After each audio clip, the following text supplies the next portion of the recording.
এই সময় অ্যাডমিশন পিরিয়ডে অ্যাকচুয়ালি শরীর যদি সুস্থ না থাকে, মন যদি ভালো না থাকে, তাহলে অ্যাকচুয়ালি আপনি ভালোভাবে পড়াশোনা করতে পারবেন না। ওয়ালাইকুম আসসালাম। আচ্ছা, আমি যদি একটু বলি আমরা আজকে কি আলোচনা করব অ্যাকচুয়ালি। আপনারা কিন্তু ইতিমধ্যে জানেন আমরা বাংলাদেশ বিষয়াবলীর আমরা শুরু করছিলাম অ্যাকচুয়ালি বঙ্গভঙ্গ থেকে শুরু করে আমরা কিন্তু একেবারেই বাংলাদেশ বিষয়াবলীর ভৌগোলিক বিষয়াবলী যেগুলো ছিল প্রায় সবগুলো কিন্তু আমরা শেষ করে ফেলছি। তো আমি এই বিশ্ব সভ্যতা পড়ানোর পর আমি অ্যাকচুয়ালি আবার এনশিয়েন্ট হিস্ট্রি যে এটা সেখান থেকে পড়ানো শুরু করব, যাতে যারা বেসিক ব্যাচের স্টুডেন্ট আছেন, যারা আর কি মানে পেইড আমাদের যারা স্টুডেন্ট, তাদের জন্য অনেক বেশি সুবিধা হবে। তো বিশ্ব সভ্যতা পড়ানোর পর আমি কি শুরু করব, প্রাচীন বাংলার যে ইতিহাস সেটা শুরু করব, কারণ আপনাদের এরপরে যে ক্লাসটা হবে সেটা হলো আমাদের ভৌগোলিক পরিচিতি পার্ট 2। এর মধ্যে আমরা নদ নদী পাহাড় পর্বত আমাদের বেশিরভাগ টপিকস গুলো মুখস্থ। এটা শেষ করার পর আমরা শুরু করব কি, আমরা শুরু করব হলো একেবারে অ্যানশিয়েন্ট হিস্ট্রি আমরা যখন শুরু করব, এবং এমসিকিউ সলভও করা হবে। দুইটা একসাথে করলে আপনার প্রিপারেশন অনেক ভালো হবে ইনশাআল্লাহ। আচ্ছা, কালারটা চেঞ্জ করে নেব, সমস্যা নাই, ওইটা কালার ছিল। তো আজকে মেইনলি আমরা যেটা আলোচনা করব সেটা হলো বিশ্ব সভ্যতা বা ওয়ার্ল্ড সিভিলাইজেশন। আপনারা একটু নোট করে নেন, আমি কয়েকটা টপিকস আপনাদেরকে এখান থেকে পড়াবো। দেখেন, প্রথমত দেখেন এখানে বলা হয়েছে কি ওয়ার্ল্ড সিভিলাইজেশন বা বিশ্ব সভ্যতা। ওয়ার্ল্ড এই শব্দটার অর্থ কি? এই শব্দটার অর্থ হলো কিন্তু বিশ্ব। আর সিভিলাইজেশন যে শব্দটা রয়েছে, সিভিলাইজেশন শব্দটির অর্থ হইল সভ্যতা। তাহলে কি হচ্ছে এখানে? ওয়ার্ল্ড সিভিলাইজেশন মানে বিশ্ব সভ্যতা। সিভিলাইজেশন যে শব্দটা, এটা অ্যাকচুয়ালি ল্যাটিন শব্দ সিভিটাস থেকে এসেছে। তাহলে আমরা দেখলাম সিভিলাইজেশন যে শব্দটা আর কি, এটার অর্থ হইলো কি? এটার অর্থ হইলো সভ্যতা। আর সিভিলাইজেশন মেইন যে শব্দ, এই শব্দটা আসছে কই থেকে? এই শব্দটা আসছে ল্যাটিন শব্দ সিভিটাস থেকে আসছে। এই সিভিটাস শব্দের অর্থ অ্যাকচুয়ালি কি? এই সিভিটাস শব্দের অর্থ হইলো নগর বা নাগরিক। নগর বা নাগরিক বোঝানো হয় কোন শব্দ দ্বারা? নগর বা নাগরিক বোঝানো হয় এই যে সিভিটাস যে শব্দটা, সেইটা দ্বারা। তো এক কথায় অ্যাকচুয়ালি সিভিলাইজেশন দ্বারা তারা বলেছে যে এইরকম করে, মানে ইতিহাসবিদগণ বলেছে সিভিলাইজেশন দ্বারা হইলো কি নগরের নাগরিকদের বৈশিষ্ট্য।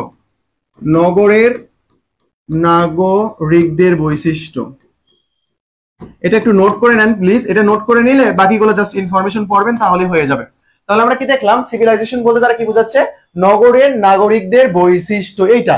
বাট এই সিভিলাইজেশন বুঝতে হলে আমাদের আরেকটা বিষয় বুঝতে হবে, সেটা হলো সংস্কৃতি কি? এটা আমাদের জন্য খুব জরুরি। এই সংস্কৃতি শব্দটা দ্বারা অ্যাকচুয়ালি বোঝানো হয় আমরা যা করি তাই সংস্কৃতি। এটা কিন্তু আমরা অনেক আগে থেকে পড়ে আসছি না, তো আমি এই সহজ সংজ্ঞা দিয়েই বোঝাই আর কি। আমরা যা করি তাই সংস্কৃতি, তাই সংস্কৃতি। তাহলে সংস্কৃতির সাথে সভ্যতার সম্পর্ক কি? সংস্কৃতির সাথে সভ্যতার সম্পর্কের আগে আমি আরেকটা কথা বলি। এই সংস্কৃতি এবং সভ্যতাকে অভিন্ন বলেছেন ইবি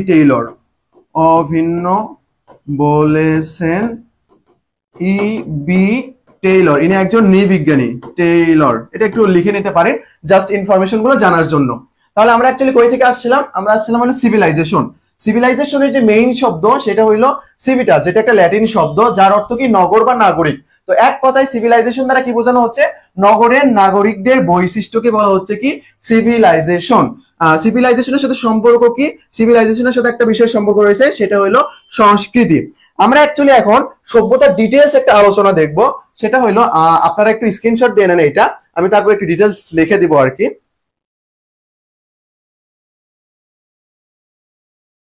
ব্রাইটনেস কম হইলো, এখানে লাইট গুলো অফ, তো কারেন্ট চলে গেছে, বাংলাদেশের অবস্থা খুবই খারাপ। ব্রাইটনেস বাড়ানো অ্যাকচুয়ালি যাবে না। আচ্ছা, এটা একটু স্ক্রিনশট দিয়ে নেন, আমি তারপরে মেইনটা বোঝাবো সিভিলাইজেশন। তো দেখেন এই যে সিভিলাইজেশন, একটা বিষয় দেখেন,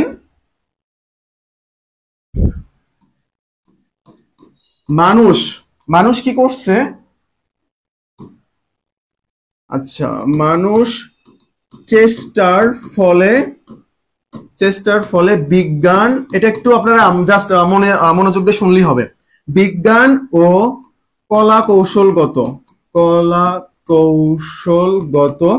দেখেন, মানুষ চেষ্টার ফলে বিজ্ঞান ও কলা কৌশলগত নতুন নতুন নতুন নতুন জিনিসের আবিষ্কার করেছে, নতুন নতুন জিনিসের আবিষ্কার আবিষ্কার আচ্ছা আমি জাস্ট এমনিতে লিখে দিলাম আবিষ্কার করেছে বা আবিষ্কার ঘটেছে।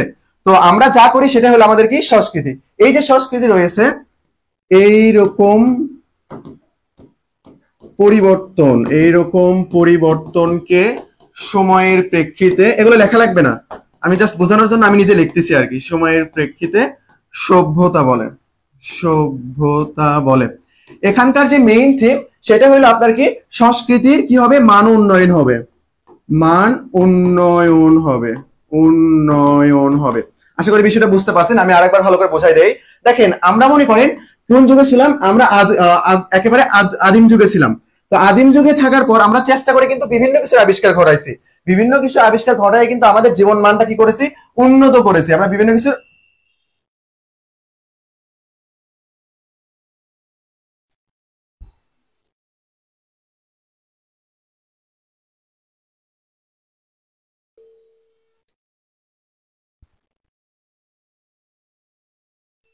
আচ্ছা আমরা একটু অপেক্ষা করি।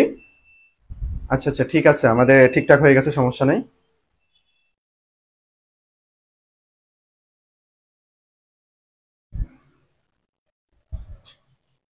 আচ্ছা আমি আছি, সমস্যা নাই। ইলেকট্রিসিটির একটু প্রবলেম তো, আপনারা তো ইতিমধ্যে জানেন আর কি দেশের। না না, কাউকে ডাকতে হবে না, ইলেকট্রিসিটির একটু প্রবলেম আর কি। আচ্ছা আমরা মেইনলি যেখানে ছিলাম, সভ্যতা যেটা আর কি, সভ্যতা বলতে অ্যাকচুয়ালি কি বোঝানো হচ্ছে, দেখেন আদিম যুগে আমরা যেমন ছিলাম তার চেয়ে আমরা জীবনে কি করছি, আস্তে আস্তে উন্নতি ঘটাইছি না। এই যে আমাদের সংস্কৃতির যে পরিবর্তন যেটা, এই পরিবর্তনকে আমরা কি বলবো, সময়ের প্রেক্ষিতে আমরা বলবো যে সভ্যতা। আশা করি বিষয়টা বুঝতে পারছেন, সভ্যতা বলবো এটাকে আমরা। আর সভ্যতার ইংরেজি শব্দ আমাদের কি, সিভিলাইজেশন। আর সিভিলাইজেশন শব্দটা কই থেকে আসছে, ল্যাটিন শব্দ সিভিটাস থেকে আসছে। সিভিটাস শব্দের অর্থ কি, সিভিটাস শব্দের অর্থ হলো নগর বা নাগরিক। এক কথায় সিভিলাইজেশন দ্বারা বোঝানো হয় নগর বা নাগরিকদের যে বৈশিষ্ট্য সেটাকে অ্যাকচুয়ালি বোঝানো হয়। আমরা কোনটাকে বলবো, আমরা বলবো সংস্কৃতির যে উন্নতির যে পরিবর্তন ঘটছে, এটাই হলো আমাদের কি, এটাই হলো আমাদের সভ্যতা। আশা করি বিষয়টা বুঝতে পারছেন। আপু থাক, মজা নিয়েন না আর। আচ্ছা আমাদের মেইন ক্লাসে চলে যাই। আজকে আমাদের অনেক গুরুত্বপূর্ণ একটা টপিকস রয়েছে, তার মধ্যে ইলেকট্রিসিটি এরকম প্রবলেম করতেছে। কিছুক্ষণ আগে ক্লাস চললো তো, একটা না একেবারে 3 ঘন্টার মতো।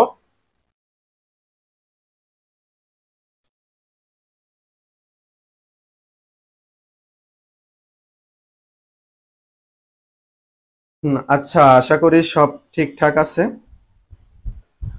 আচ্ছা আমরা একটু অপেক্ষা করি, জাস্ট আমাদের স্লাইডটা চলে আসতেছে, সমস্যা নাই। আমাদের মেইন প্রথম যে কোশ্চেন সেটা হলো বিশ্বের প্রাচীন সভ্যতা কোনটি। এই যে আমাদের কোশ্চেনে আমরা চলে আসছি, ইনশাল্লাহ আর কোনো সমস্যা হবে না। তো দেখেন কোশ্চেন আমাদের কি, কোশ্চেন হলো বিশ্বের প্রাচীন সভ্যতা কোনটি, বিশ্বের প্রাচীন সভ্যতা কোনটি। কারেন্ট চলে আসছে, সমস্যা নাই আর। বিশ্বের প্রাচীন সভ্যতা কোনটি, এটা আমাদের কোশ্চেন। আমরা সভ্যতা কি এটা ডিটেলস করে ফেলছি, এটাতে আমাদের আর কোনো ঝামেলা নেই। আমরা এখন দেখবো প্রাচীন সভ্যতা। প্রাচীন মানে কি, প্রাচীন মানে পুরাতন বা একেবারে আগের সভ্যতা অ্যাকচুয়ালি কোনটা। এখানে কয়েকটা অপশন দেওয়া হয়েছে, মেসোপটেমীয় সভ্যতা, চীনা সভ্যতা, মিশরীয় সভ্যতা আর গ্রিক সভ্যতা। এই 4টে অপশনের মধ্যে আপনি কোনটা দাগাবেন, এটা একটু আমরা বলি। জি জি ক্লাস শুরু হয়ে গেছে। আচ্ছা এটা একটু আমরা সবাই বলি, বিশ্বের সবচেয়ে প্রাচীন সভ্যতা কোনটি, মেসোপটেমীয় সভ্যতা নাকি মিশরীয় সভ্যতা, এই দুইটার মধ্যে কোনটা অ্যাকচুয়ালি হবে, এই দুইটার মধ্যে কোনটা হবে, এটা একটু আমরা লিখি, সবাই কমেন্ট করি।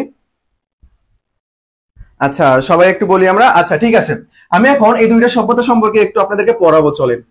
মেসোপটেমীয় সভ্যতা, মেসোপটেমীয় সভ্যতা, আর একটা হইলো আমাদের মিশরীয় সভ্যতা, মিশরীয় সভ্যতা। আপনি এখন আছেন ধরে নেন হইলো ইন্টার লেভেল, আপনি এখনো অনার্স লেভেলে আসেন নাই। সো আপনাকে কখনোই জিজ্ঞাসা করা হবে না যে মিশরীয় সভ্যতা কেন প্রাচীন সভ্যতা, তুমি এর পিছনে যুক্তি দাও। অথবা আপনাকে প্রশ্ন করা হতে পারে এরকম করে অনার্স লেভেলে যে মিশরীয় সভ্যতা কি প্রাচীন সভ্যতা, তুমি কি এটা মানো কিনা, এর উপর তোমাকে যুক্তি দাও। বাট তোমার তখন কোনো কিছু যুক্তি লাগতেছে না, তোমার হলো এমসিকিউ সলভ। এই মিশরীয় সভ্যতা এবং মেসোপটেমীয় সভ্যতা সম্পর্কে ইতিহাসবিদদের দুইটা মত রয়েছে। কোন কোন ইতিহাসবিদ বলছেন যে মেসোপটেমীয় যে সভ্যতা এটাই হলো কি সবচেয়ে প্রাচীন সভ্যতা, সবচেয়ে প্রাচীন সভ্যতা। কোন কোন ইতিহাসবিদ বলছেন মিশরীয় যে সভ্যতা এটাই হইলো সবচেয়ে প্রাচীন সভ্যতা। তো দুইটা মত রয়েছে, দুইটা মতের মধ্যে সবচেয়ে গ্রহণযোগ্য মত হইলো মেসোপটেমীয় সভ্যতা, যেটা এটা সবচেয়ে প্রাচীন সভ্যতা। সময়কালে ধরা হয়েছে খ্রিস্টপূর্ব 5000 অব্দ, খ্রিস্টপূর্ব 5000 অব্দ। আর এই মিশরীয় সভ্যতা যেটা, এটার সময়কাল ধরা হয়েছে খ্রিস্টপূর্ব 4000 অব্দ, 4000 অব্দ। কিন্তু আমি ইতিহাসের স্টুডেন্ট হিসেবে আমি এটার উপর অ্যানালাইসিস করার ভিত্তিতে আমার মনে হয় সবচেয়ে বেশি অ্যাপ্রোপ্রিয়েট যে অ্যান্সার সেটা হলো মেসোপটেমীয় সভ্যতা। এবং এই সংখ্যাটার দিকে আমরা একটু না তাকাই, এই সংখ্যাটার মধ্যে একটু ঝামেলা আছে।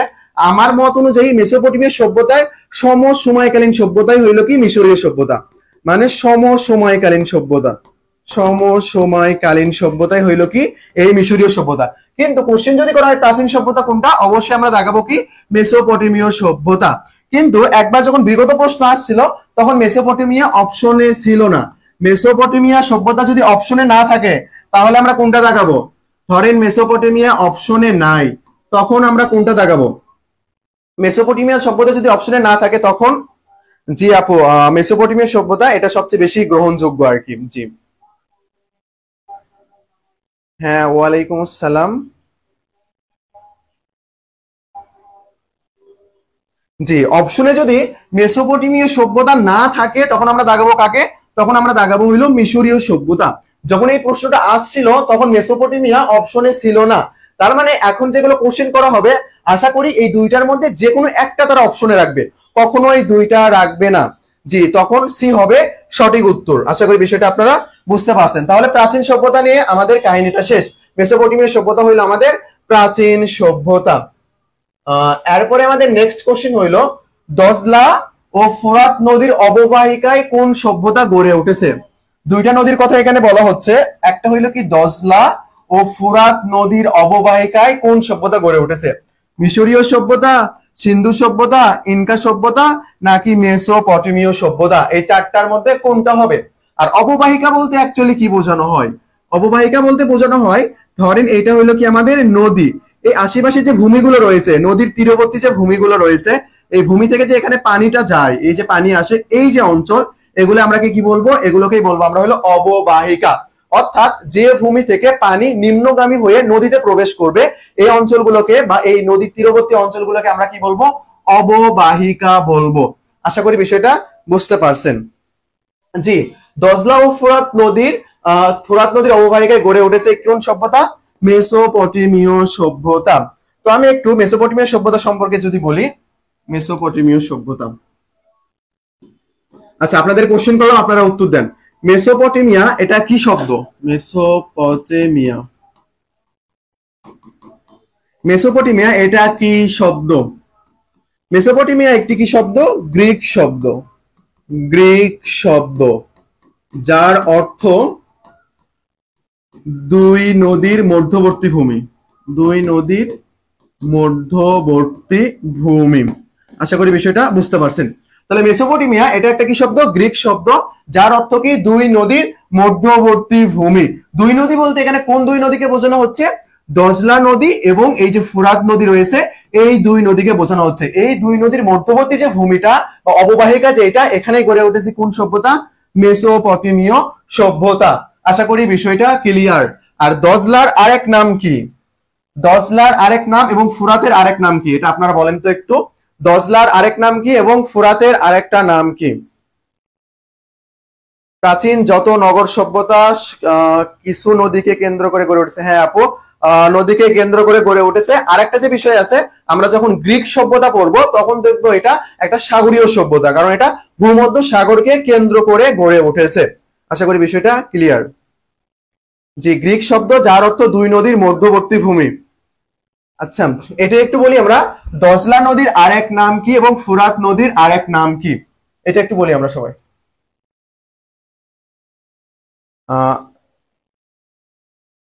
আচ্ছা দেখেন, দজলা নদী যেটা আর ফুরাত নদী যেটা, ফুরাত নদীর আরেকটা নাম হইলো ইউফ্রেটিস, ইউফ্রেটিস। আর এই যে দজলা নদী, এটার আরেকটা নাম হইলো টাইগ্রিস, টাইগ্রিস, টাইগ্রিস আর ইউফ্রেটিস। তো এটা আমরা সহজেই কিভাবে মনে রাখতে পারি? দেখেন, ফোরাতের এখানে কি শব্দ রয়েছে? একটা ফ কিন্তু রয়েছে, ফ রয়েছে। আর ইউফ্রেটিসের এখানে কি রয়েছে, একটা ফ রয়েছে। যখন আপনি একটা নদীর নাম মনে রাখতে পারবেন তখন আরেকটা আপনার এমনিতেই মনে পড়ে যাবে। তাহলে দজলা ও ফোরাত এই নদীর আরেকটা নাম কি, একটা হলো টাইগ্রিস আর একটা হলো ইউফ্রেটিস। ইউফ্রেটিস দ্বারা ফোরাতকে বোঝানো হয় আর টাইগ্রিস দ্বারা দজলাকে বোঝানো হয়। কিভাবে আমরা সহজে মনে রাখতে পারি, ফোরাতের এখানে একটা ফ রয়েছে, ইউফ্রেটিসের এখানে একটা কি রয়েছে, ফ রয়েছে। আশা করি আপনারা বিষয়টা বুঝতে পারছেন, এটা অ্যাকচুয়ালি ক্লিয়ার। তাহলে দজলা ও ফোরাত নদীর অববাহিকায় কোন সভ্যতা গড়ে উঠেছে, মেসোপটেমিয়া সভ্যতা গড়ে উঠেছে।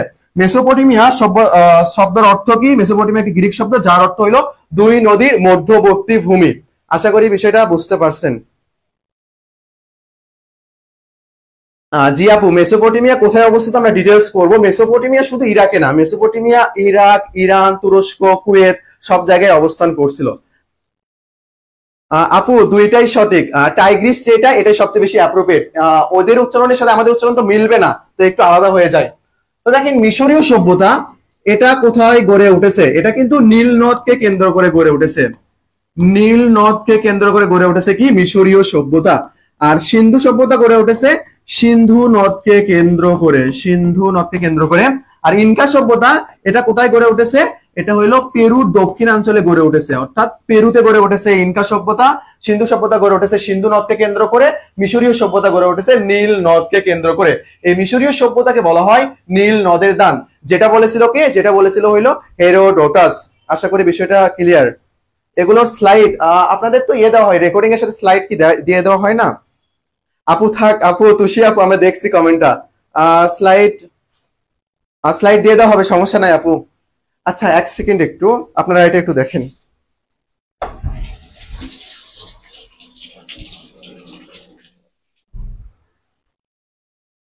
আচ্ছা আমরা নেক্সট কোশ্চেন দেখি। নেক্সট কোশ্চেন হলো ইরাকের প্রাচীন নাম কি। ইরাকের প্রাচীন নাম কি, পারস্য, মেসোপটেমিয়া, বাগদাদ নাকি ফরমোজা। ইরাকের প্রাচীন নাম কি, এটার একটু উত্তর করি আমরা।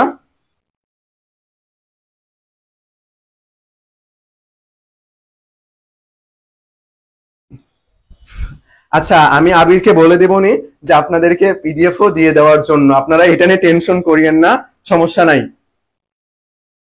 এটার একটু উত্তর করি আমরা।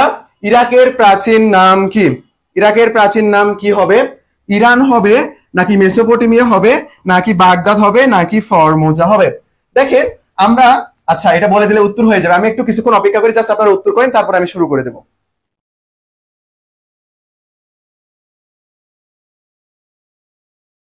আচ্ছা ঠিক আছে, আপনারা কমেন্ট করতেছেন সবাই। আচ্ছা দেখেন আমরা কোন সভ্যতায় জানিছিলাম, আমরা ছিলাম হইলো মেসোপটেমীয় সভ্যতা, মেসোপটেমিয়া সভ্যতা বা মেসোপটেমীয় সভ্যতা। এই মেসোপটেমিয়া এটা একটা কি শব্দ, গ্রিক শব্দ ছিল, যার অর্থ কি দুই নদীর মধ্যবর্তী ভূমি যে বা অঞ্চল যেটা সেটা। এখানে কোন দুইটা নদী, দজলা ও ফুরাত বা ইউফ্রেটিস ও টাইগ্রিস। এই মেসোপটেমিয়ার অ্যাকচুয়ালি অবস্থানটা কোথায়, মেসোপটেমিয়ার অবস্থান, মেসোপটেমিয়ার অবস্থান হইল ইরাক, ইরান, কুয়েত, তুরস্ক, এই কয়েকটা অঞ্চলে এটার অবস্থান। ইরাক, ইরান, কুয়েত, তুরস্ক। বাকিগুলোর আমাদের দরকার নাই, ইয়েমেনেরও কিছু অংশ আছে আর কি, ইয়েমেনের। তো আমরা বাকি দিকে যাব না, আমাদের মেইন লক্ষ্য হলো ইরাকের দিকে। এই মেসোপটেমিয়ার সবচেয়ে বেশি অংশ কোথায় রয়েছে, সবচেয়ে বেশি অংশ, বেশি অংশ রয়েছে এই ইরাকে। এই ইরাককেই বলা হয় কি মেসোপটেমিয়া। আর ইরাকের প্রাচীন নামই হইল কি, এই যে আমাদের মেসোপটেমিয়া। মেসোপটেমিয়াই হবে কি ইরাকের প্রাচীন নাম, কারণ মেসোপটেমিয়া সভ্যতার সবচেয়ে বেশি অংশ জুড়ে অবস্থান করতেছিল কোথায়, ইরাকে। এই জন্য আমরা ইরাককে কি বলবো, মেসোপটেমিয়ার, সরি ইরাককে আমরা কি বলবো, মেসোপটেমিয়া, বা দুইটাই সেম আর কি। বা এখানে বলতে পারি আমরা এরকম করে যে, আচ্ছা এক সেকেন্ড, যে ইরাকের প্রাচীন নাম কি, ইরাকের প্রাচীন নাম হইলো মেসোপটেমিয়া। তার মানে মেসোপটেমিয়া যে কথা, ইরাকও সেই কথা। সেই কথা আমরা কোন প্রেক্ষিতে বললাম, কারণ এখানে বেশি অংশটা ইরাকেই রয়েছে এই জন্য। বাট ইরান, তারপরে কুয়েত, তুরস্ক, ইয়েমেন এগুলোতেও কিন্তু রয়েছে। তাহলে মেসোপটেমিয়া হবে এটার সঠিক উত্তর। আর পারস্য যেটা, পারস্য হইলো ইরান, পারস্য হইলো কি ইরান। আশা করি বিষয়টা বুঝতে পারছেন। পারস্য ওই যে পার্সিয়ান ল্যাঙ্গুয়েজ যেটা আর কি, সেটা পার্সিয়ান পারস্য, এটা কোথাকার, এটা হলো ইরান, ইরান। তাহলে ইরানের প্রাচীন নাম কি, ইরানের প্রাচীন নাম হলো পারস্য। আর ইরাকের প্রাচীন নাম কি, ইরাকের প্রাচীন নাম হইল মেসোপটেমিয়া। মেসোপটেমিয়ায় ইরাকের বেশি অংশ জুড়ে অবস্থান করতেছিল। আচ্ছা, নেক্সট কোশ্চেন আমরা দেখব, সুমেরীয় সভ্যতা গড়ে উঠেছিল কোথায়? সুমেরীয় সভ্যতা গড়ে উঠেছিল কোথায়? মেসোপটেমিয়ায়, মিশরে, রাশিয়ায়, পারস্যে? এটা একটু উত্তর করি আমরা সবাই। এটা একটু উত্তর করি আমরা। এই যে সুমেরীয় সভ্যতা যেটা, এটা কোথায় গড়ে উঠেছিল? সুমেরীয় সভ্যতা কোথায় গড়ে উঠেছিল? আপু, ওখানে তো নামের কথা বলছে, প্রাচীন নাম। বাগদাদ তো না, বাগদাদ তো একটা অঞ্চল আর কি, যেটা ইরাকে অবস্থান করতেছে, এটার সাথে সম্পর্ক নাই। আচ্ছা, এটা দেখি আমরা, সুমেরীয় সভ্যতা কোথায় গড়ে উঠেছিল? সুমেরীয় সভ্যতা মেসোপটেমিয়ায়, মিশরে, রাশিয়ায় নাকি পারস্যে? রাশিয়া তো হবে না। সুমেরীয় সভ্যতা বাকিগুলোর মধ্যে বলেন, মেসোপটেমিয়ায় নাকি মিশরে নাকি পারস্যে? এটার কোনটা হবে? এই যে মিথিলা ইসলাম আপু বলে দিচ্ছে ইরাকের অঞ্চল বাগদাদ। আর আমার প্রশ্ন বলা ছিল হলো ইরাকের প্রাচীন নাম কোনটা, সেটা বলা হয়েছিল।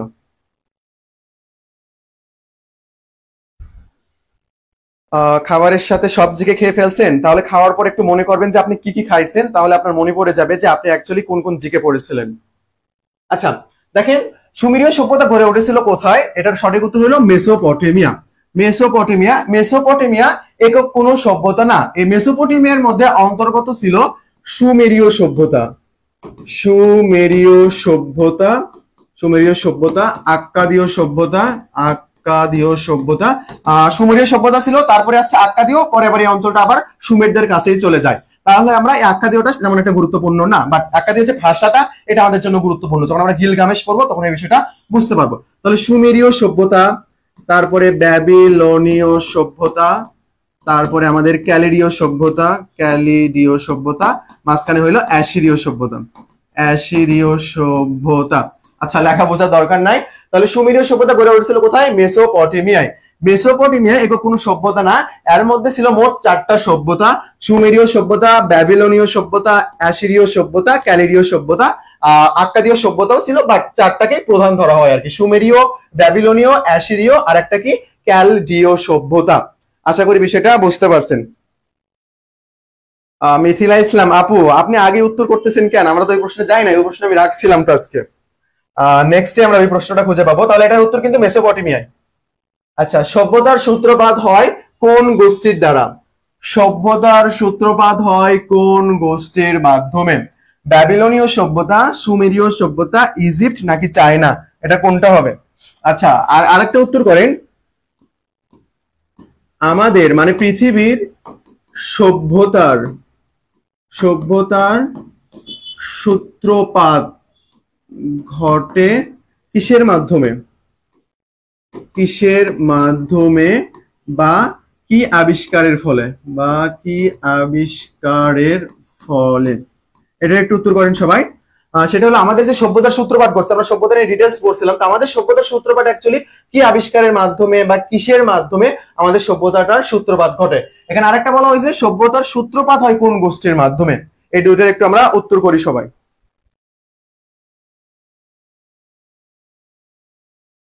সভ্যতার সূত্রপাত হয় কোন গোষ্ঠীর মাধ্যমে? এটা কি হবে?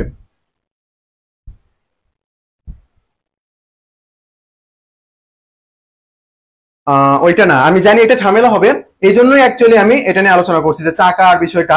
দেখেন, সভ্যতার সূত্রপাত হয় কোনটার মাধ্যমে?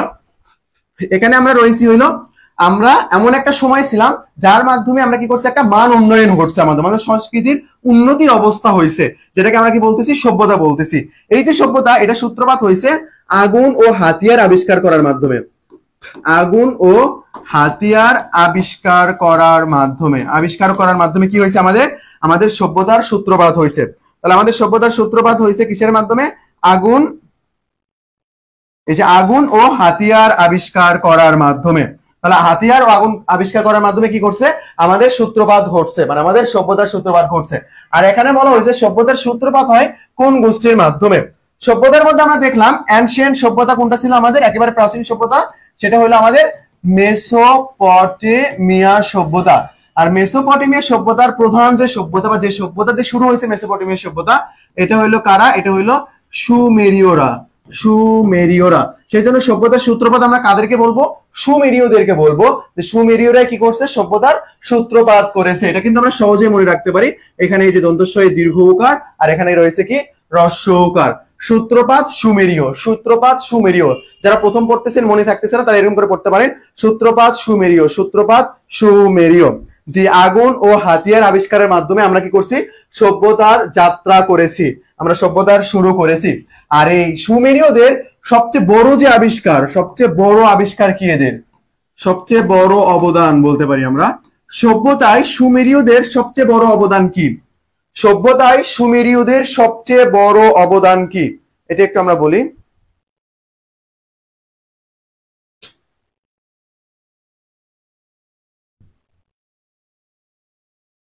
লেখা ঘোলা দেখা যাচ্ছে, এটা কি সবার এরকম?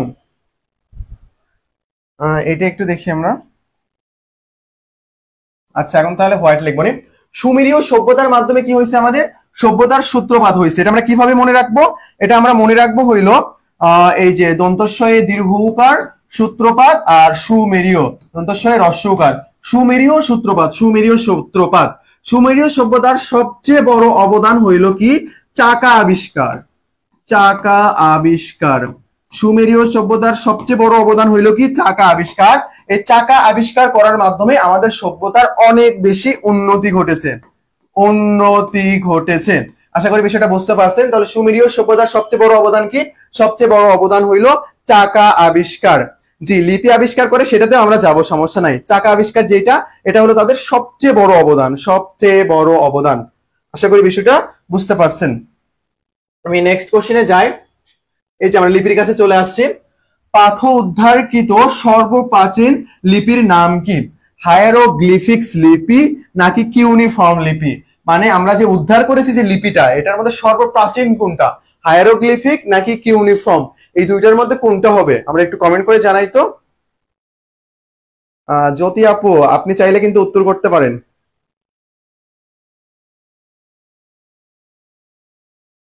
মিথিলা আপু, আপনি যান, আপনি যে রেস্ট নেন, সুস্থ হন আপু। অ্যাডমিশন সময় সুস্থ হওয়াটা অনেক বেশি জরুরি। তো দেখেন, সুস্থ থাকাটা জরুরি। পাঠ উদ্ধারকৃত সর্বপ্রাচীন লিপির নাম কি? হায়ারোগ্লিফিক লিপি না কিউনিফর্ম লিপি? তো আমরা আগে এইটা দেখি। হায়ারোগ্লিফিক লিপি এটা আবিষ্কার করেছে কোন সভ্যতা? এটা আবিষ্কার করেছে মিশরীয় সভ্যতা, মিশরীয় সভ্যতা। আর কিউনিফর্ম লিপি এটা আবিষ্কার করেছে কারা? এটা আবিষ্কার করেছে হইলো সুমেরীয় সভ্যতা, সুমেরীয় সভ্যতা। আরেকটা হলো মিশরীয় সভ্যতা। আমরা কিছুক্ষণ আগে দেখলাম কি আমাদের সর্বপ্রাচীন যে সভ্যতা, এই সভ্যতাটার নাম কি? এই সভ্যতার নাম হলো মেসোপটেমীয় সভ্যতা, মেসোপটেমিয়া সভ্যতা। মেসোপটেমিয়ার সভ্যতার শুরু হয়েছে, বা আমাদের সভ্যতার শুরু হয়েছে কাদের দ্বারা? মিশরীয় সভ্যতার দ্বারা। তার মানে মিশরীয় সভ্যতা মেসোপটেমিয়ার মধ্যে, এবং প্রথম পর্যায়ে একবারে পড়তেছে এটা। তার মানে সুমেরীয় সভ্যতা যেটা আবিষ্কার করছে সেটাই তো সর্বপ্রাচীন হবে। তাহলে পাঠ উদ্ধারকৃত সর্বপ্রাচীন লিপির নাম কি? কিউনিফর্ম লিপি, কিউনিফর্ম লিপি। আশা করি বিষয়টা বুঝতে পারছেন। এটা আবিষ্কার করেছে কোন সভ্যতা? সুমেরীয় সভ্যতায় এটা আবিষ্কৃত হয়েছে। আশা করি বিষয়টা ক্লিয়ার।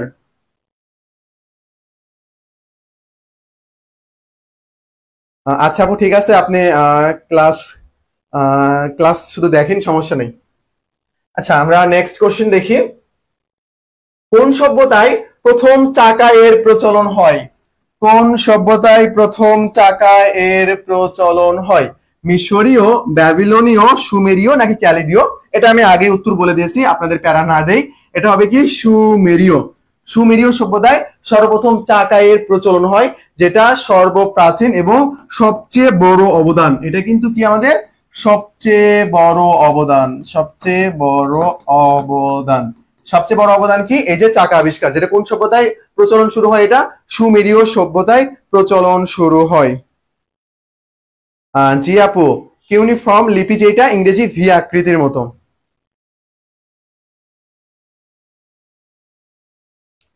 আচ্ছা, ঠিক আছে। ভি আপু, ভি ঠিক আছে, ভি হবে। আচ্ছা, তারপরে আমরা নেক্সট কোশ্চেন দেখি। নিচের কোনটি প্রাচীন আইন? এই যে আমাদের চলে আসছে একটা বিষয়, নিচের কোনটি প্রাচীন আইন? এটার একটু উত্তর করবেন সবাই। কোড অফ উরনাম্য নাকি কোড অফ হাম্মুরাবি? নিচের কোনটি সবচেয়ে প্রাচীন আইন? কোড অফ উরনাম্য নাকি কোড অফ হাম্মুরাবি? এটার একটু উত্তর করি আমরা, এটা অনেক বেশি গুরুত্বপূর্ণ।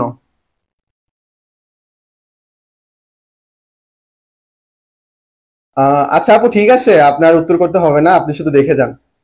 যারা উত্তর করতেছেন তারা উত্তর করেন, তাহলেই হয়ে যাবে। আমি কয়েকজনের উত্তর দেখে নিজে বুঝাই দেবো আর কি। যেহেতু এটা একবার লাইভ এক্সামের মতো হচ্ছে, তো যে আমি কোশ্চিন করতেছি, আপনারা উত্তর দিচ্ছেন লাইভ এক্সাম আর কি। সেজন্য একটু আপনাদের কমেন্ট দেখার ইচ্ছে হয় যে আপনারা কমেন্ট করতেছেন কি না, এই আর কি, তাছাড়া কোনো কিছু না। দেখেন, নিচের কোনটি প্রাচীন আইন, কোড অফ উরুনাম্য নাকি কোড অফ হাম্মুরাবি? আচ্ছা, কোড অফ উরুনাম্য এই সম্পর্কে কি আপনারা জানেন? যদি জেনে থাকেন তাহলে বলেন তো এটা কোন সভ্যতার, এটা কোন সভ্যতার? যদি সভ্যতার বিষয়টা জানেন তাহলে আপনি সহজে বুঝতে পারেন যে প্রাচীন নাকি প্রাচীন না। এটা কোন সভ্যতার আর এটা কোন সভ্যতার? কোন সভ্যতার, এটা একটু বলি আমরা। কোড অফ উরুনাম্য এটা একটা আইন, এই আইনটা কোন সভ্যতায় তৈরি করা হয়েছিল? কোড অফ হাম্মুরাবি এটা কোন সভ্যতায়? এটা একটু উত্তর করি। হ্যাঁ আপু জানে, ঠিক আছে। আচ্ছা, ঠিক আছে ঠিক আছে। আর কেউ? আচ্ছা থাক, আমি বোঝাই দিচ্ছি। দেখেন, কোড অফ উরুনাম্য এটা কোন সভ্যতার? এটা হলো সুমেরীয় সভ্যতায়, সুমেরীয় সভ্যতায়। আর কোড অফ হাম্মুরাবি যেটা, এটা কোন সভ্যতায়? এটা হলো ব্যাবিলনীয় সভ্যতা, ব্যাবিলনীয় সভ্যতা। আমাদের কোন সভ্যতা আগে? আমাদের আগে হইলো সুমেরীয় সভ্যতা। তাহলে সর্বপ্রাচীন কোনটা হবে? সর্বপ্রাচীন হবে হইলো সুমেরীয় সভ্যতায়। আচ্ছা, আমি আরেকটু বুঝাই। কোড অফ উরুনাম্য, অতিরিক্ত কথা বলি একটু এটা সম্পর্কে, তাহলে মনে থাকবে। এই উরের রাজা হইল কি? নাম্মু। এই উরের রাজা হইল নাম্মু, যিনি কি করছে? আইন সংকলন করছে। আপনারা সবসময় পড়ে আসেন কোড অফ হাম্মুরাবি, যেটা পৃথিবীর লিখিত পূর্ণাঙ্গ আইন, ঠিক আছে ভাইয়া? এটা কি আমাদের কোড অফ হাম্মুরাবি? আপনাদের প্রশ্ন করা উচিত ছিল এটা। এটা কিন্তু পৃথিবীর পৃথিবীর প্রথম লিখিত পূর্ণাঙ্গ আইন, লিখিত পূর্ণাঙ্গ আইন, লিখিত পূর্ণাঙ্গ আইন হইল কি? Code of Hammurabi. যেটা লেখছে কে? লেখক হইল হাম্মু হাম্মুরাবি। হাম্মুরাবি যেটা লেখক। তাহলে কোড অফ উরনাম্মুর লেখক কে? উরনাম্মুর লেখক হইল এই যে নাম্মু। কোড অফ হাম্মুরাবি লেখার প্রায় 400 বছর আগে, প্রায় কত বছর আগে? প্রায় 400 বছর আগে কোড অফ উরনাম্মু লেখা হয়েছে সুমেরীয় ভাষায়। এরপরে আরো কিছু আইন লেখা হয়েছিল, সেটা হলো ডুঙ্গি। ডুঙ্গি কিছু আইন লেখছিল আর কি। ডুঙ্গি কিন্তু সর্বপ্রথম সাম্রাজ্য তৈরি করে সুমেরীয় সভ্যতায়, এই যে ডুঙ্গি। আশা করি বিষয়টা বুঝতে পারছেন। তাহলে আমরা দেখলাম কোড অফ হাম্মুরাবির আগেও আইন ছিল কার কার? কোড অফ উরনাম্মুর ছিল, ডুঙ্গির ছিল। এই যে ডুঙ্গি, উরনাম্মু, আরো অন্যান্য যে আইন ছিল ছড়িয়ে ছিটিয়ে, সবগুলোকে একত্রে সংকলন করে কে? সংকলন করে, সংকলন, আচ্ছা, সংকলন করে কে? সংকলন করেছে এই হাম্মুরাবি। এই জন্য এনাকে কিন্তু কি বলা হয়? আইন সংকলনকারী হিসেবে ইনি বিখ্যাত, কোড অফ হাম্মুরাবি। আশা করি বিষয়টা বুঝতে পারছেন। এটা কিন্তু অনেক গুরুত্বপূর্ণ একটা আচ্ছা আচ্ছা। আচ্ছা আপু, ঠিক আছে, আমি আগে আপনাদেরকে সুযোগ দিব, সমস্যা নাই। আচ্ছা, সুযোগ দিলাম আর কি। কোড অফ উরনাম্মু যেটা, এটা লেখককে, এটা লেখক হইল নাম্মু। আশা করি বিষয়টা বুঝতে পারছেন। যিনি উরের রাজা ছিল আর কি, সুমেরীয় সভ্যতায় উর একটা স্থান ছিল। আর কোড অফ হাম্মুরাবি যেটা, এটা ব্যাবিলনীয় সভ্যতা, এটা লেখককে, এটা লেখক হইল হাম্মুরাবি। কোড অফ হাম্মুরাবির প্রায় 400 বছর আগের এই কোড অফ উরনাম্মু। তাহলে সর্বপ্রাচীন কোনটা হবে? সর্বপ্রাচীন অবশ্যই কোড অফ উরনাম্মু হবে। আশা করি বিষয়টা বুঝতে পারছেন। জ্যোতি আপু, থাক আপু, আপনার বুঝতে হবে না। আচ্ছা, আরেকবার বলবো। আচ্ছা, আরেকবার আমি বলতেছি, দেখেন। আরেকবার হইল, নিচের কোনটি প্রাচীন আইন? আমাদের আইন ইতিহাসে দুইটা সবচেয়ে বেশি গুরুত্বপূর্ণ। একটা হইল কোড অফ উরনাম্মু, আর একটা হইল code of Hammurabi. Code of হাম্মুরাবির লেখক হইল কে? কোড অফ হাম্মুরাবির লেখক হইল এই যে হাম্মুরাবি, যিনি ব্যাবিলনীয় সভ্যতায় সম্রাট ছিল একজন। আর কোড অফ উরনাম্মুর লেখক কে? কোড অফ উরনাম্মুর লেখক হইল এই যে নাম্মু। কোড অফ হাম্মুরাবির প্রায় 400 বছর আগে, প্রায় 400 বছর আগে এইটা লেখা হয়েছে। কোড অফ উরনাম্মু, ডুঙ্গি আইন, আরো যে আইনগুলো ছিল, এই সবগুলো আইন একত্রে সংকলন করে কে? একত্রে সংকলন করেছে এই যে হাম্মুরাবি। এই জন্য কিন্তু ইনি আইন সংকলন হিসেবে বেশি পরিচিত। সংকলন মানে কি? সংকলন মানে হইলো সবগুলো আইন বা তথ্য উপাত্ত এক জায়গায় নিয়ে আসা, একটা পূর্ণাঙ্গ আইন তৈরি করা। এটাই ছিল ইনার কাহিনী, কোড অফ উরনাম্মু আর code of Hammurabi. Code of হাম্মুরাবির মেইন যে কথা ছিল সেটা কি? সেটা হইলো an eye for an eye, an eye for an eye, for an eye মানে কি? চোখের বদলে চোখ। এই কোড অফ হাম্মুরাবির প্রায় 82টির মতো ধারা রয়েছে আর কি। তো এর মধ্যে সবচেয়ে বেশি গুরুত্বপূর্ণ কোন ধারা জানেন? অনেক বেশি গুরুত্বপূর্ণ হইলো সেটা হইল একজন স্ত্রী একজন স্ত্রী যদি স্বামীর নামে মিথ্যা অভিযোগ আনে, মানে স্বামীর নামে অভিযোগ নিয়ে আসছে, বাট সেটা কি, সেটা হলো মিথ্যা, সেটা প্রমাণ করতে পারে না, তাহলে স্ত্রীকে কি দেওয়া হবে? স্ত্রীকে উল্টা শাস্তি দেওয়া হবে। শাস্তির মধ্যে বলা ছিল একটা ঠান্ডা পানির পুকুরে তাকে কি করা হবে, শীতকাল যদি হয় আর কি, ঠান্ডা পানির পুকুরের মধ্যে তাকে চুবানো হবে। আইনটা অনেক সুন্দর, অনেক সুন্দর একটা আইন ছিল এটা, বুঝতে পারছেন?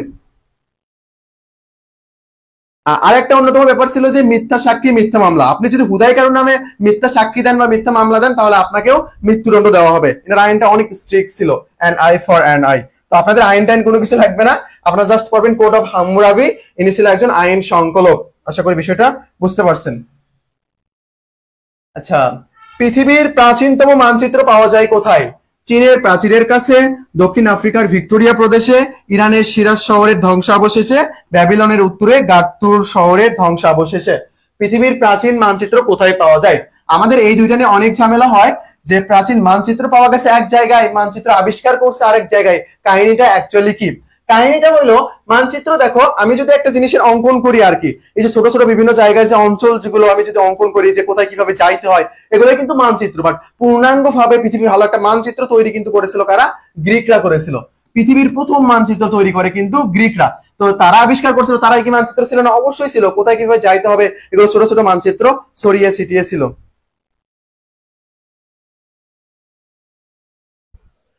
আচ্ছা আচ্ছা, কি খুশি ভাইয়া আপনি ভুলে যাচ্ছেন সাদিয়া।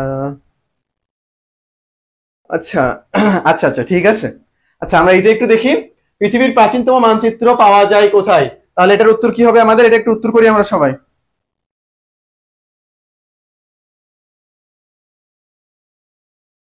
নয়ের উত্তর আমি কনফিউশন লাগাই দিলাম নাকি, যে আপনারা করতে পারতেছেন না নয়ের উত্তর?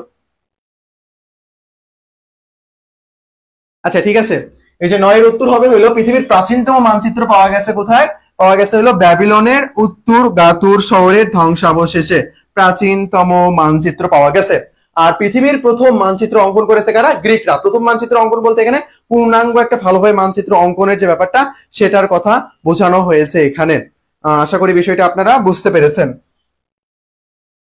আচ্ছা, নেক্সট কোশ্চেন আমরা দেখি। আচ্ছা, নেক্সট কোশ্চেন নাই। কোন জাতি বৃত্তকে 360 ডিগ্রিতে বিভক্ত করে? কোন জাতি বৃত্তকে 360 ডিগ্রিতে বিভক্ত করে? আছে কিন্তু আমাদের অনেক সুন্দর একটা কাহিনী আছে, কি জানেন? আমরা আজকে এই যে ব্যাবিলনের যে শূন্য উদ্যান যেটা আছে, শূন্য উদ্যান সম্পর্কে পড়বো আর কি। অনেক সুন্দর একটা ভালোবাসার কাহিনী রয়েছে এখানে, আজকে আমরা এটা সম্পর্কে জানবো। একটু বলি আমরা, কোন জাতি বৃত্তকে 360 ডিগ্রিতে বিভক্ত করেছে? পূর্ণাঙ্গ পৃথিবীর বলতে যতটুকু পারছে আর কি, তারা অঙ্কন করার চেষ্টা করছে, যত জায়গায় তারা গিয়েছিল আর কি। তো যতটা পারছে তারা অঙ্কন করছে, এক প্রকার পূর্ণাঙ্গ বলা চলে। আজকে কিন্তু আমরা সুন্দর একটা টপিক আলোচনা করব, ক্লাস থেকেও জানেন না, ব্যাবিলনের শূন্য উদ্যান, অনেক সুন্দর একটা ভালোবাসার কাহিনী। আচ্ছা, তারপরে এটার একটু উত্তর করি আমরা সবাই, এটার একটু উত্তর করি। কোন জাতি বৃত্তকে 360 ডিগ্রিতে বিভক্ত করে? বৃত্তকে 360 ডিগ্রিতে বিভক্ত করছে তো করছে, এবং পৃথিবীকে আরো কি করছে? দ্রাঘিমাংশ এবং অক্ষাংশ রেখায় বিভক্ত করেছে। অক্ষাংশ রেখায় বিভক্ত করেছে। এবং এই জাতিটা অবশ্যই একজন মানে ইয়ে জাতি বলা চলে এদেরকে। এক সেকেন্ড, সব মিশে গেছে। আচ্ছা, অক্ষাংশ, অক্ষাংশ দ্রাঘিমাংশ আবিষ্কার করেছে তারা, দ্রাঘিমাংশ আবিষ্কার করেছে। এবং তাদেরকে বলা হয় হইল একটা সামরিক জাতি বলা হয়, সামরিক জাতি হিসেবে অভিহিত করা হয়, বা আমরা যুদ্ধাবাজও বলতে পারি। তারা অনেক বেশি যুদ্ধে পারদর্শী ছিল। আম, আপনাকে কাহিনীগুলো বলছিলাম ক্লাসে, এই জন্য আপনি জানেন। আচ্ছা, সমস্যা নাই। এটার উত্তর কি হবে? জি, আপনারা সবাই সঠিক উত্তর করেছেন, অ্যাসিরীয়রা। হ্যাঁ, অ্যাসিরীয়রা কি করেছিল?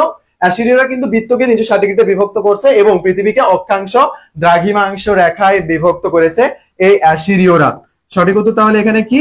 অ্যাসিরীয়রা। আশা করি বিষয়টা বুঝতে পারছি আমরা। আর এখন পর্যন্ত আমরা পড়ছি আরেকটা সম্পর্কে, সেটা হলো কি? ব্যাবিলনীয়রা। ব্যাবিলনীয় আমরা কি কি পড়লাম? চাকা আবিষ্কার করলাম। আর একটা কি পড়ছি আমরা? সেটা হলো লিপি আবিষ্কার করছে, কিউনিফর্ম, কিউনিফর্ম লিপি, যেটা ইংরেজি ভি আকৃতির। আশা করি বিষয়টা বুঝতে পারছেন।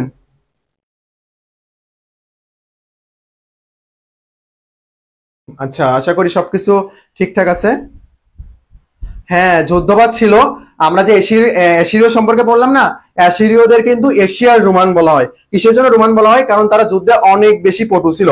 তারা প্রথমে অনেক ভালোভাবে জীবন যাপন করতেছিল, কৃষি কাজ করে জীবন যাপন করতেছিল, বাট পারিপার্শ্বিক কারণে তারা অ্যাকচুয়ালি যুদ্ধবাজ জাতিতে পরিণত হয়। কিসের জন্য যুদ্ধবাজ জাতিতে পরিণত হয়? দেখেন, আপনি যদি সবসময় টর্চারের শিকার হন, ব্যাবিলনীয়দের দ্বারা টর্চারের শিকার হয়েছে, এদের দ্বারা হয়েছে, সুমেরদের দ্বারা হয়েছে, তো তারা কি করলো একসময় যে না, আমরা এখন কি করব, অবশ্যই একটা প্রতিরোধ গড়ে তুলবো। এই যখন প্রতিরোধটা গড়ে তোলে, তারপরে আস্তে আস্তে এরা একটা সামরিক বাহিনীতে পরিণত হয়ে যায়। তাদের এই যে সামরিক বাহিনী যেটা ছিল, এটা সবচেয়ে পতনের মূল যে কারণ ছিল, সেটা হলো এবেডারা কি করছে, তাদের সেনাবাহিনীর মধ্যে চাকর বাকর যারা ছিল তাদেরকে ঢুকাইছে। মানে বিভিন্ন দেশ অঞ্চল যখন জয় করেছে, তারা সেই অঞ্চল থেকে তারা কি নিয়ে আসে, দাস নিয়ে আসে। এই দাসগুলোকে তাদের সেনাবাহিনীর মধ্যে ঢুকাইছে, যার কারণে সেনাবাহিনীরা বিশৃঙ্খলা হয়ে যায় এবং তাদের পতন ঘটে যায়। হ্যাঁ, গল্প বলবো, এটা সমস্যা নাই। আচ্ছা, আমরা দেখি, চলেন এটা। আমাদের একটা কোশ্চেনই আছে ইতিহাস নিয়ে, যদি আপনি পড়েন অবশ্যই একটা প্রশ্নের উত্তর করতে হবে। সেটা হলো এশিরীয়দের কিসের জন্য এশিয়ার রোমান বলা হয়? এশিয়ার রোমানের মধ্যে পারবেন আর কি, যে এরা সামরিকবাদ কতটা ছিল, ওদের মধ্যে এরা যুদ্ধবাদ ছিল আর কি। অ্যাশিরীয় যে নামটা আসছে, সেটা কই থেকে আসছে? তাদের যে দেবতা ছিল আশুর, সেখান থেকে আসছে। তারা যখন কোথাও যুদ্ধ যাইতো বা কাউকে যখন হত্যা করতো, তখন তারা কি বলতো জানেন? যে আমাকে কি করা হয়েছে, আমার ঈশ্বর যে আশুর আমাকে আহ্বান করছে নরবলি দেওয়ার জন্য। এরা কিন্তু অনেক হত্যাকাণ্ড করেছিল সেই সময়, এই অ্যাশিরীয়রা। তো এগুলো ডিটেলস আপনাদের জানা লাগবে না কখনো। আচ্ছা, আমরা তারপরে দেখি যারা এখানে নতুন স্টুডেন্ট আছো আর কি, তোমাদের জন্য এই 10টা বেসিক ক্লাস রয়েছে ইংরেজির। Parts of speech, noun, pronoun, adjective, verb, sentence, tense, voice change, তারপর simple, complex, compound, narration, degree. এই ক্লাসগুলো করলে তোমার ইংরেজির যে বেসিক, এটা অনেক ভালোভাবে গড়ে উঠবে। এখান থেকে ইনশাআল্লাহ তুমি 5-6টার মতো প্রশ্ন কমন পেয়ে যাবা। আর যারা পেইড ব্যাচের স্টুডেন্ট আছো, তাদের এগুলো নিয়ে প্যারা করার কোনো দরকার নাই। তোমাদের এই ক্লাসগুলো আরো অনেক ভালোভাবে নেওয়া হবে, কোনো সমস্যা নেই। আচ্ছা, তারপরে দেখো আমাদের 3টা ব্যাচ চলমান। ঢাকা ইউনিভার্সিটি ফাউন্ডেশন 1, যেটা 2025 সালের শেষ অ্যাডমিশন পর্যন্ত চলতে থাকবে, একেবারে জিএসটি পর্যন্ত চলতে থাকবে। সেকেন্ড টাইমার ফাউন্ডেশন 2, এটাও সেম চলতে থাকবে। আর একটা হলো বিউপি এফএডাবলএস এফএএস ফাউন্ডেশন 1। আশা করি বিষয়টা বুঝতে পারছো। আর আমাদের ক্লাস সবগুলো ক্লাস হবে গুগল মিট প্রিমিয়াম অ্যাপের মাধ্যমে, যেখানে তুমি আনমিউট করে কোশ্চেন করতে পারবা। প্রত্যেকটা ক্লাস রেকর্ড থাকবে, সো ক্লাস না করলে পরবর্তীতে আবার করে নিতে পারবা, কোনো সমস্যা নাই। তোমার সেটটা এনশিওর করার জন্য এই যে নাম্বারটা দেওয়া আছে, এখানে তুমি বিকাশ, নগদ, রকেটে ক্যাশ ইন বা সেন্ড মানি করতে পারো। যদি আরো ডিটেইলস জানতে চাও, এটাই হোয়াটসঅ্যাপ নাম্বার, এখানে নক দিবা, তাহলেই হয়ে যাবে। আর এটা হলো আমাদের একটা স্ট্রং মেন্টর প্যানেল। আবির মাহমুদ রয়েছে চট্টগ্রাম বিশ্ববিদ্যালয় থেকে, প্রীতাপুর ঢাকা ইউনিভার্সিটি, দিনাপু জাহাঙ্গীরনগর ইউনিভার্সিটি, তারপর জারিন তাসনুপুর রয়েছে রাজশাহী ইউনিভার্সিটি, আমি রয়েছি চট্টগ্রাম থেকে। সো আমাদেরকে তোমরা যে কোনো সময় নক দেবা, কোনো সমস্যা নাই। আর ব্যাচে অ্যাড হয়ে গেলে 3/24 সেবা পাবা। তোমার যে কনফিউশন কোশ্চেন গুলো আছে, জাস্ট আমাদেরকে নক দেবা, আমরা সেটা তোমাদেরকে সলভ করে দিব। আচ্ছা, আমাদের শেষ কাহিনী ওইটা, ব্যাবিলনের ঝুলন্ত উদ্যান কে গড়ে তুলেছিল? এই যে আমাদের ব্যাবিলন চলে আসছে, কিন্তু অনেক সুন্দর একটা কাহিনী। এটার একটু উত্তর করেন আপনারা। এটার একটু উত্তর করি আমরা। এটা হলো ব্যাবিলনের ঝুলন্ত উদ্যান। এক সেকেন্ড, ব্যাবিলনের ঝুলন্ত উদ্যান কে নির্মাণ করে? প্রশ্ন ছিল ব্যাবিলনের ঝুলন্ত উদ্যান কে নির্মাণ করে, এটা একটু উত্তর করি আমরা।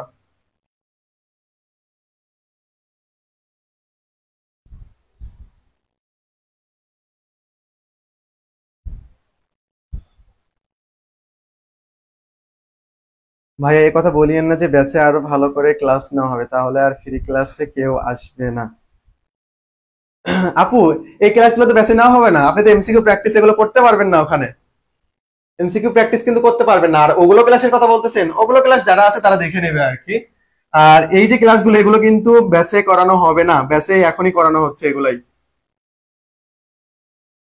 আচ্ছা, আমরা মেবি এখানে ছিলাম। আমাদের কিন্তু সুন্দর কাহিনী চলে আসছে এখন, এটা সম্পর্কে আমরা দেখবো। এই যে আমরা সুন্দর কাহিনীতে চলে আসছি, সেটা হলো ব্যাবিলনের ঝুলন্ত উদ্যান। এটা কে নির্মাণ করেন? এটা কে নির্মাণ করেন ব্যাবিলনের ঝুলন্ত উদ্যান? দেখেন, এটার উত্তর করেন আপনারা। আমি একটু কাহিনী বলি, ব্যাবিলনের ঝুলন্ত উদ্যান। আচ্ছা, যে নির্মাণ করছে তার কাহিনীটা বলতে হবে, আগে সবাই একটু উত্তর করি আমরা। আচ্ছা, ব্যাবিলনের ঝুলন্ত উদ্যান, এটা ভাইয়া আমি অ্যান্সার করলে মারিয়া জান্নাত আপু। আচ্ছা আপু, ঠিক আছে, আমি এখন দেখলাম আপনারটা।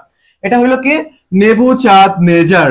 নেবুচাঁদ নেজার ইনি কি করছে, ব্যাবিলনের ঝুলন্ত উদ্যান নির্মাণ করেছে। আশা করি বিষয়টা আপনি বুঝতে পারছেন। তো আচ্ছা, ওইদিকে আমরা যাব না, আমরা যাব কি এই যে ঝুলন্ত উদ্যান এইটা নিয়ে। তার আগে যাব আমরা কার কাছে? নেবুচাঁদ নেজারের কাছে যাব। এই যে ব্যাবিলনীয় সভ্যতার আগে এখানে কোন সভ্যতা ছিল? এখানে ছিল হইলো অ্যাসিরীয় সভ্যতা। আমরা কিন্তু ক্যালিডীয় সভ্যতা নিয়ে আলোচনা করতেছি আমরা ক্যালিডীয় সভ্যতা, বাট এটা কিন্তু ব্যাবিলনের মধ্যে অন্তর্গত। তার আগে যখন অ্যাসিরীয় সভ্যতা ছিল, অ্যাসিরীয় সভ্যতার রাজধানী ছিল হইলো নিনেভ। নিনেভ, এই নিনেভ অঞ্চল যখন সে দখল করতে চায়, এই নেবুচাঁদ নেজার যখন কি করতে চায়, এই নিনেভ অঞ্চলটা দখল করতে চায়, তখন একজন রাজার সাহায্য নিয়েছিল। রাজাটা কোথাকার ছিল? মিডিয়া অঞ্চল বা মিডিয়া দেশ নামে পরিচিত। এটা বর্তমানে কোথায় রয়েছে? আজারবাইজানে রয়েছে, তারপর ইরাকের কিছু অংশ পড়েছে, পশ্চিমের দিকে কিছু অংশ পড়েছে, আশেপাশের অঞ্চলগুলো সিটেমিটি হয়ে আছে আর কি। এই যে মিডিয়ান অঞ্চল, এই মিডিয়ানের যে রাজা ছিল সে কাকে সাহায্য করেছিল? এই নেবুচাঁদ নেজারকে সাহায্য করেছিল নিনেভটা দখল করার জন্য। অর্থাৎ এই যে আমাদের ইউফ্রেটিস ও টাইগ্রিস নদীর তীরে যেটা রয়েছে আর কি, সেই অঞ্চলটা দখলের জন্য সে সাহায্য করেছিল। আশা করি বিষয়টা বুঝতে পারছেন। তার পরবর্তীতে কি হয়? এই মিডিয়ান রাজার একটা মেয়ে ছিল। এই যে মিডিয়ান রাজার একটা কে ছিল? মেয়ে ছিল। মেয়েটার নাম হইলো অ্যামেথিস। সাদিয়া নামটা হলে ভালো হইতো, অ্যামেথিস। তো এই যে মিডিয়ান রাজা যে ছিল, তার একটা মেয়ে ছিল, মেয়ের নাম হইলো অ্যামেথিস। এই নেবুচাঁদ নেজার কি হয়ে যায়? এই অ্যামেথিসের প্রেমে পড়ে যায়। এই অ্যামেথিসের প্রেমে পড়ে যায় কে? এই যে নেবুচাঁদ নেজার। তারপর নেবুচাঁদ নেজার কি করে? মিডিয়ান রাজাকে একটা প্রপোজাল দেয় যে আপনার মেয়েকে আমার হাতে তুলে দেন। তো মিডিয়ান দেখতেছে যে নেবুচাঁদ নেজার ইনি একটা ভালো পজিশনে এখন আছে, সো এটা তো কোনো আর প্যারা না। তো কি করে? এই তার সাথে বিয়ে দিয়ে দেয়। কার সাথে বিয়ে হইলো? নেবুচাঁদ নেজার আর অ্যামেথিসের বিয়ে হইলো। বিয়ে তো হয়ে গেছে, বাট এই যে বেডি মানুষ, এ সবসময় মন খারাপ করে থাকতো। সবসময় কি করে থাকতো? মন খারাপ করে থাকতো। আমি এক জায়গায় দেখলাম যে মেয়েরা যে মন খারাপ করে আসে বা কিসের জন্য মন খারাপ করে আসে, এটাই নাকি পুরুষরা বোঝে না। তো এই পুরুষটা বুঝতে পারছিল এ মন খারাপ করে আছে। তো মন খারাপের তিনি কারণ উদ্ধার করছে নেবুচাঁদ নেজার। সেটা হইলো, ইনি কোথাকার নাগরিক ছিল? ইনি ছিল মিডিয়ানের। মিডিয়ানটা ছিল পাহাড় জঙ্গলে ভরপুর, পাহাড় পর্বত জঙ্গলে ভরপুর ছিল। আর ইনি এখন আছে কোথায়? ইনি আছে হইলো ইরাকে, ওই যে ব্যাবিলনে রয়েছে, মানে ইরাকে রয়েছে। ইরাকটা কি? ইরাকটা এক প্রকার এখানে মরুভূমির মতো রয়েছে, এখানে বালু রয়েছে, এখানে মরুভূমির মতো। তো এখানে এসে তার আবহাওয়াটা তিনি আসলে নিজের সাথে মিলাতে পারতেছিলেন না, যে জন্য অনেক বেশি মন খারাপ করে থাকতো। তো নেবুচাঁদ নেজার দেখতেছি একমাত্র বউ আমার, তাকে যদি আমি খুশি না করি তাহলে কি আমার হবে? কাহিনীটা হইলো, আচ্ছা কাহিনী মূল এখন শুরু। আচ্ছা আচ্ছা আচ্ছা, আজ থেকে সাদিয়া না, অ্যামেথিস। কাহিনীটা হয়েছে কি? নেবুচাঁদ নেজার মনে করলো একমাত্র বউকে তো আমার অবশ্যই খুশি করতে হবে। খুশি করার জন্য কি করলো? উপাসনালয়ের যে ছাদটা ছিল, এই ছাদে তিনি কি করলো? ছাদে তিনি এই যে উদ্যান নির্মাণ করলো। এখানে প্রায় 4000 শ্রমিক কাজ করেছিল, আর 1000 যারা মালি ছিল আর কি, নিয়মিত কাজ করতো ওখানে। তারা কি করে? এখানে একটা পাহাড়ের মতো তৈরি করে, অনেক গাছ লাগায়, এখানে ফুলের গাছ লাগায়, মানে একটা উদ্যান তৈরি করে। ভাই সবকিছু ঠিক আছে, তাহলে এটা ছাদের উপর করলো, আমরা বুঝলাম যে এটা কি করছে, একটা ছাদের উপর করছে। আপনি গুগলে সার্চ দিলে পিকচার পেয়ে যাবেন। তাহলে ঝুলন্ত উদ্যান কিসের জন্য বলা হচ্ছে? ঝুলন্ত উদ্যান অ্যাকচুয়ালি কিসের জন্য বলা হচ্ছে? এটা অ্যাকচুয়ালি অনেক উপরে থাকার কারণে এই যে মানুষগুলো যারা ছিল তারা দেখতে পাচ্ছিল মনে হয় উপর থেকে কোনো একটা ডাল নিচের দিকে বেয়ে আসছে, ফুল নিচের দিকে বেয়ে আসছে, লতা নিচের দিকে বেয়ে আসছে। মনে হচ্ছে যে দূর থেকে দেখলে মনে হচ্ছে যে ওখানে ঝুলে আছে, কোনো একটা বাগান ওখানে ঝুলে আছে। এই এখান থেকে নামটা আসছে কি? ঝুলন্ত উদ্যান। এটার পিছনেও কি কারণ ছিল? এটার পিছনেও কারণ ছিল কিন্তু প্রেম, ভালোবাসা। আশা করি বিষয়টা বুঝতে পারছেন।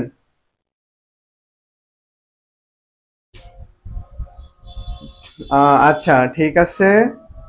আচ্ছা, কাহিনীটা কি বুঝতে পারছেন? আর কখনোই ভোলা উচিত না কিন্তু। নেবুচাঁদ নেজারের ওয়াইফ ছিল অ্যামেথিসিস। এই অ্যামেথিসিস এর জন্যই কি নির্মাণ করেছিল? ঝুলন্ত উদ্যান নির্মাণ করেছিল। কারণ অ্যামেথিসিস ছিল মিডিয়ান রাজ্যের, যেখানে পাহাড় পর্বত অঞ্চলে ভরপুর, বাট এখন যেখানে আছে সেখানে ছিল মরুভূমি, যার কারণে সে কি করে? অনেক বেশি মন খারাপ ছিল। এই জন্যই নেবুচাঁদ নেজার কি করেছিল? এই ঝুলন্ত উদ্যান নির্মাণ করেছিল। আশা করি বিষয়টা ক্লিয়ার। আচ্ছা, আমরা নেক্সট দেখি, চলেন। নেক্সট কোশ্চেন হলো, কারা সপ্তাহকে 7 দিনে বিভক্ত করেছে? মিশরীয়রা, গ্রিকরা, ক্যালজিওরা নাকি ককেশীয়রা? এই চারটার মধ্যে কোনটা হবে? একটু উত্তর করি আমরা।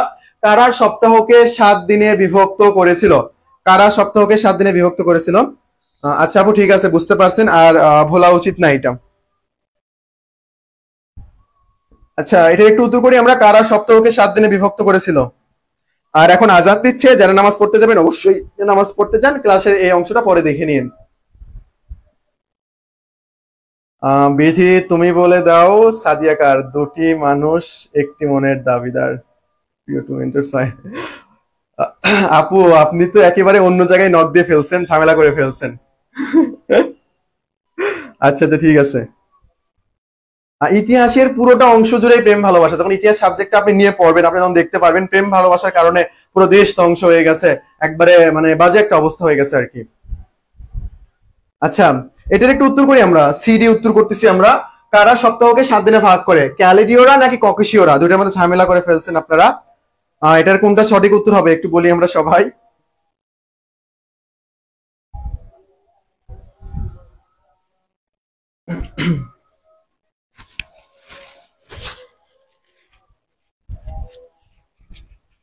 এটা একটু সঠিক উত্তর দিই আমরা। আচ্ছা, আমি বলে দিচ্ছি এটা। কারা সপ্তাহকে 7 দিনে বিভক্ত করেছে? ক্যালিজিওরা। ক্যালজিও বা ক্যালিডিওরা কি করছে? সপ্তাহকে 7 দিনে বিভক্ত করছে।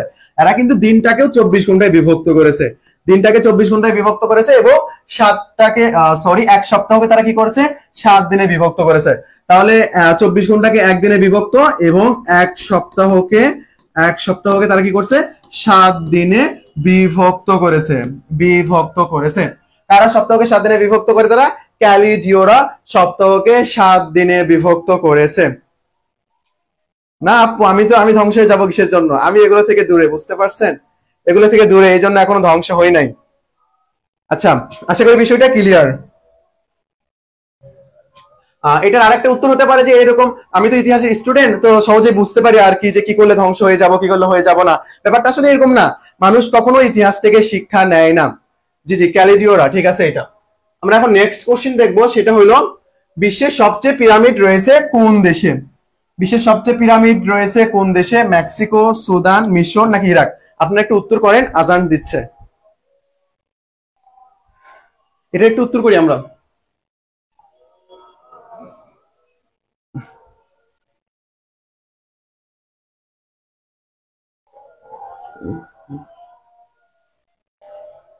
আর নাটক বাদ দেন ভাইয়া।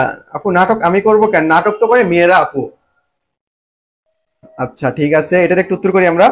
কোন দেশে সবচেয়ে বেশি পিরামিড রয়েছে?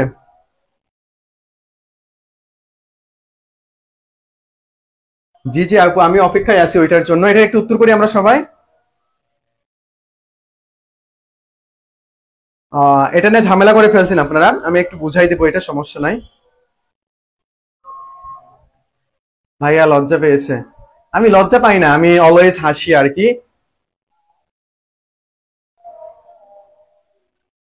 বিনতে Omar, thank you so much. আচ্ছা, বিশ্বের সবচেয়ে বেশি পিরামিড রয়েছে কোন দেশে? দুঃখজনক হইলো যখনই পিরামিডের কথা চলে আসে তখন আমরা কার কথা মনে করি? কার কথা? আমরা মিশরের কথা মনে করি। মিশর। পিরামিডের ব্যাপারটা চলে আসলে আমরা কার কথা মনে করি? মিশরের কথা মনে করি। বাট কোশ্চেনটা করছে এখানে সবচেয়ে বেশি পিরামিড রয়েছে, মানে পরিমাণের দিক দিয়ে সবচেয়ে বেশি পিরামিড রয়েছে। পরিমাণের দিক দিয়ে সবচেয়ে বেশি পিরামিড রয়েছে কোথায়? সুদানে রয়েছে। সুদানে রয়েছে পরিমাণের দিক দিয়ে সবচেয়ে বেশি পিরামিড। এখানে যদি বিশ্বের সবচেয়ে বেশি না বলে বলতো যে বিশ্বের প্রথম পিরামিড কোন দেশে হয়েছে, প্রথম পিরামিড বললে কি হইতো উত্তর? প্রথম পিরামিড। প্রথম পিরামিড বললে উত্তর এখানে কি হইতো? এখানে বলা হয়েছে বিশ্বের সবচেয়ে বেশি পিরামিড রয়েছে কোথায়? সুদানে রয়েছে। আর যদি বলা হইতো প্রথম পিরামিড কোন দেশে তৈরি হয়েছে, তখন উত্তর কি হইতো? এটা এটা একটু উত্তর করি আমরা। হ্যাঁ, এটা সুদান হবে। এটার একটু উত্তর করি আমরা, যে প্রথম পিরামিড কোন দেশে তৈরি করা হয়েছে, বা প্রথম পিরামিডের কথা বললে এখানে কোনটা উত্তর হইতো? এটার কোনটা উত্তর হইতো একটু বলি আমরা। হ্যাঁ, জান্নাতুল তাজরিয়া আপু, মিশর। জি, প্রথম পিরামিডের কথা বললে এখানে কি বলা হইতো? মিশর হইতো। পিরামিড অ্যাকচুয়ালি কিসের জন্য তৈরি করা হয়েছিল? এখানকার যে মানুষগুলো মারা যাচ্ছিল আর কি, তাদেরকে রাখার জন্য। তো মিশরের যারা ছিল আর কি রাজা, এদেরকে কি বলা হইতো? এদেরকে বলা হইতো হইলো ফারাও। ফারাও বা ফেরাউন বলা হইতো। ফারাও বা ফেরাউন কিন্তু সবাইকেই বলা হইতো। তো আমি আরেকটা কোশ্চেন করি এখানে, মিশরের সবচেয়ে বড় পিরামিড বা বিশ্বের সবচেয়ে বড় পিরামিডের নাম কি? সবচেয়ে বড় পিরামিডের নাম কি? বড় পিরামিডের নাম কি? বিশ্বের সবচেয়ে বড় পিরামিড বা মিশরের সবচেয়ে বড় পিরামিডের নাম কি? এটার উত্তর কি হবে? যে পিরামিডটা আর কি সেটা কিন্তু মিশরে অবস্থান করতেছে। হ্যাঁ জি আপু, তখন মিশর হইতো যদি প্রথমের কথা বলতো, বাট এখানে তো প্রথমের কথা বলে নাই, এখানে বলছে সবচেয়ে বেশি পিরামিড রয়েছে কোথায়। এটা কিন্তু অবশ্যই হবে কি সুদান হবে এটার উত্তর। আমরা অ্যাকচুয়ালি আর এটা কখনোই ভুল করব না। এটা একটু বলি আমরা, সবচেয়ে বড় পিরামিড যেটা মিশরে রয়েছে সেটার নাম কি?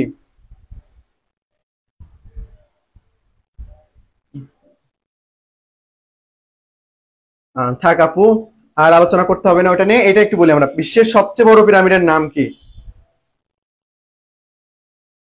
হ্যাঁ উত্তর চলে আসছে, দুইজন উত্তর দিয়েছেন আর কি, তিনজন দিয়েছেন। এটার নাম কি? এটার নাম হইলো ফারাও খুফুর পিরামিড। খুফুর পিরামিড, ফারাও খুফুর পিরামিড হইলো বিশ্বের অথবা মিশরের সবচেয়ে বড় পিরামিড। ফারাও ফুপুট না, ফারাও খুফুর। খুফুর এই যে একটা আছে এখানে, খুফুর। আচ্ছা আমরা নেক্সটে যাই, চলেন নেক্সট কোশ্চেন আমাদের। নেক্সট কোশ্চেন হইলো বিশ্বের সবচেয়ে পুরাতন কীর্তিস্তম্ভ কোনটি? বিশ্বের সবচেয়ে পুরাতন কীর্তিস্তম্ভ কোনটি? এটা সঠিক উত্তর কি হবে আমাদের? সঠিক উত্তর কি হবে এটার? পিরামিড, তাজমহল, কুতুব মিনার নাকি Eiffel tower? Pyramid, Taj Mahal, Qutub Minar নাকি কি আইফেল টাওয়ার? এটার সঠিক উত্তর কি হবে এটা একটু বলি আমরা।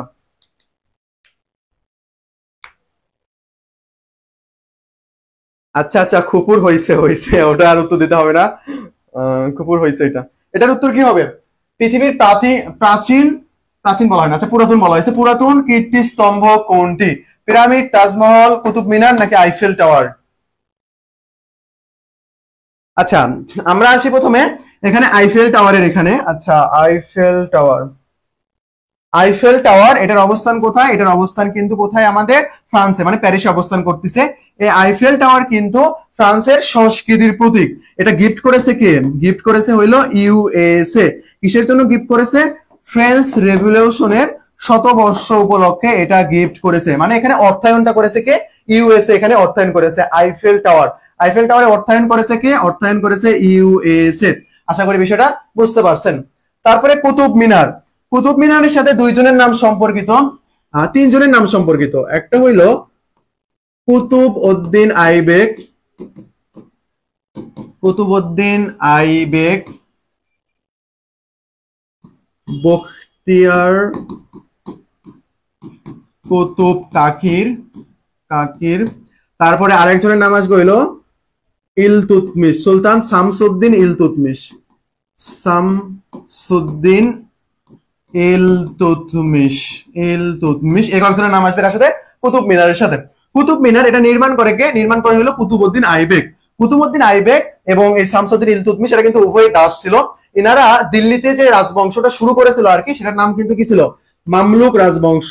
মামলুক রাজবংশ যেটার নাম ছিল, বা দাস বংশ বলা হয় যেটাকে, দাস বংশ বলা হয়। কুতুবউদ্দিন আইবেক নির্মাণ করে হলো কুতুব মিনার, বাট এটা সম্পূর্ণ করতে পারে নাই। সম্পূর্ণ করছে কে? সম্পূর্ণ করেছে সুলতান শামসুদ্দিন ইলতুৎমিশ। এটা কার নামে করা হয়েছে? একজন সাধক ছিল কুতুব কাকির, যার নামে করা হয়েছে এটা। বখতিয়ার কুতুব কাকির, যার নামে এটা নির্মাণ করা হয়েছে কুতুব মিনার।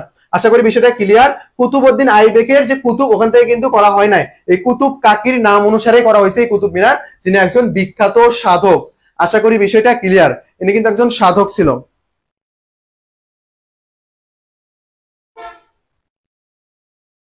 আচ্ছা ঠিক আছে, এটার উত্তর। তারপর আসছে যে তাজমহল। তাজমহল কে নির্মাণ করছে, কার জন্য করেছে এটা বলেন। আর এটা সঠিক উত্তর হলো পুরাতন কীর্তিস্তম্ভ, এটা হলো পিরামিড। এটা হলো কি? পিরামিড। বেশি রয়েছে হইলো সুদানে, বেশি রয়েছে সুদান। আর প্রথম সবই হইলো কোথায়? মিশর। প্রথম এবং ফারাও খুফুর পিরামিড। তাজমহল কে নির্মাণ করেছে এটা বলি আমরা।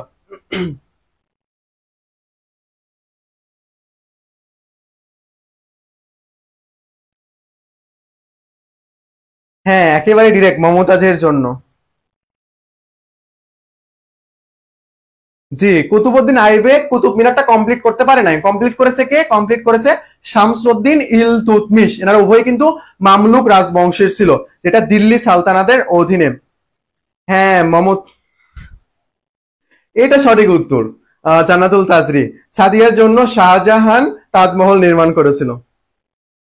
জি, এই সম্রাট শাহজাহানকে কিন্তু কি বলা হয়? Prince of builders. Prince of builders, মানে নির্মাণের একটা প্রিন্স বলা হয় তাকে, বিল্ডার্স বলা হয়। এই যে শাহজাহানকে, সম্রাট শাহজাহান তাজমহল কার জন্য নির্মাণ করেছে? মমতাজের স্মৃতির জন্য নির্মাণ করেছে। আশা করি বিষয়টা বুঝতে পারছেন। জি, প্রেমিক পুরুষ শাহজাহান, শাহজাহানের ছেলেগুলো যেগুলো ছিল আর কি, পরবর্তীতে যে কাহিনীগুলো আছে এগুলো আমাদের জন্য অনেক বেশি গুরুত্বপূর্ণ, এগুলো আমরা পরে পড়বো, সমস্যা নেই। মিশরীয়রা লেখার জন্য কি ব্যবহার করত? মিশরীয়রা লেখার জন্য কি ব্যবহার করত? কাপড়, ভুঞ্জ পাতা, তাল পাতা, নাকি প্যাপিরাস? প্যাপিরাস বা নলখাগড়া। বিল্ডিং এর রাজা, জি আপু, প্রিন্স অফ বিল্ডার্স। এটা একটু উত্তর করি আমরা। মিশরীয়রা লেখার জন্য কি ব্যবহার করত? কাপড় ব্যবহার করত, ভুঞ্জ পাতা ব্যবহার করত, তাল পাতা ব্যবহার করত, নাকি প্যাপিরাস ব্যবহার করত? এটার একটু উত্তর দিই আমরা সবাই। জি, নোহা আপু, মারিয়া জান্নাত আপু, আমরা সবাই উত্তর করতেছি। মিমি, আচ্ছা ঠিক আছে। আচ্ছা, মিশরীয়রা লেখার জন্য কি ব্যবহার করতো? প্যাপিরাস উদ্ভিদ বা নলখাগড়া, নলখাগড়া তারা ব্যবহার করত। যারা দেখেছিলেন আর কি, ইউসুফ জুলেখা যে ইয়েটা রয়েছে আর কি, এটা যদি দেখে থাকেন তাহলে আপনারা বুঝতে পারবেন, ওখানে একটা চিত্রতে দেখানো হয় এই যে প্যাপিরাস কিভাবে তৈরি করতেছে আর কি, লেখার জন্য কাগজ জিজ্ঞাসা করে আর কি ইউসুফ, যদিও দেখা ঠিক না এগুলো, বাট ইতিহাস জানার জন্য আর কি, ওখানে আপনি বিষয়টা দেখতে পারবেন প্যাপিরাসের যে ব্যাপারটা। থাক, এই একটা বিষয় দেখার জন্য আপনার পুরোটা সিরিজ দেখতে হবে না, টাইম ওয়েস্ট হবে, জাস্ট মুখস্থ করে নেন প্যাপিরাস। আচ্ছা, 12 মাসে 1 বছর, 30 দিনে 1 মাস, এই গণনা রীতি কাদের দ্বারা সূচিত হয়েছে? এটা একটু বলেন। আর এর আগে কিন্তু আমরা আরেকটা দেখে আসলাম, সেটা হলো একদিনকে 24 ঘন্টা, আর একটা কি করেছে, এই যে 7 দিনকে 1 সপ্তাহে ঘোষণা করেছে, ঘোষণা মানে তারা তৈরি করছে আর কি। এটা একটু বলি আমরা, এটা কাদের দ্বারা হয়েছিল? আর 12 মাসে 1 বছর, 30 দিনে 1 মাস, এই গণনা রীতি কাদের দ্বারা সূচিত হয়? তার মানে এই দুইটা কোশ্চেন কিন্তু আলাদা হবে। মিথিলা ইসলাম আপু, আপনি অনেক সুন্দর সুন্দর উত্তর করতেছেন, থ্যাংক ইউ আপু আপনাকে। এটার একটু উত্তর করি, এটা একটু উত্তর করেন সবাই, একটু উত্তর করেন, আমি একটু বাতাস খাই।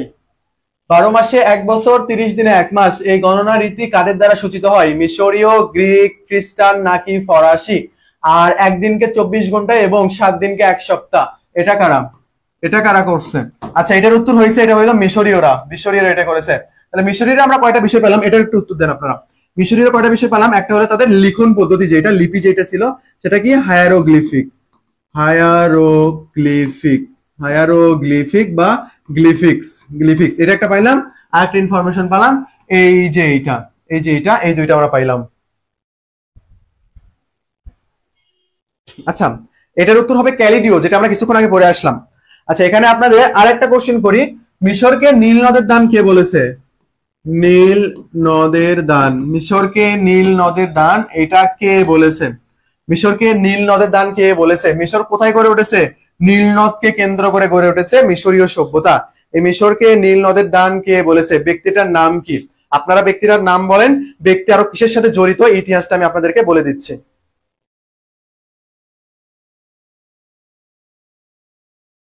আচ্ছা, এটার একটু উত্তর করি আমরা সবাই। মিশরকে নীল নদের দান কে বলেছে?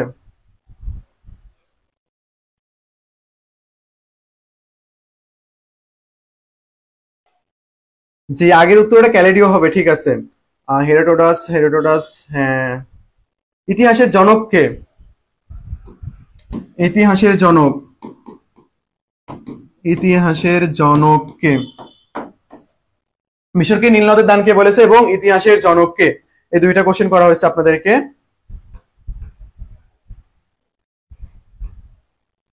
আচ্ছা, ঠিক আছে, দেখেন, মিশরকে নীল নদের দান এইটা এবং ইতিহাসের জনক, এই দুইটাই হইল কে?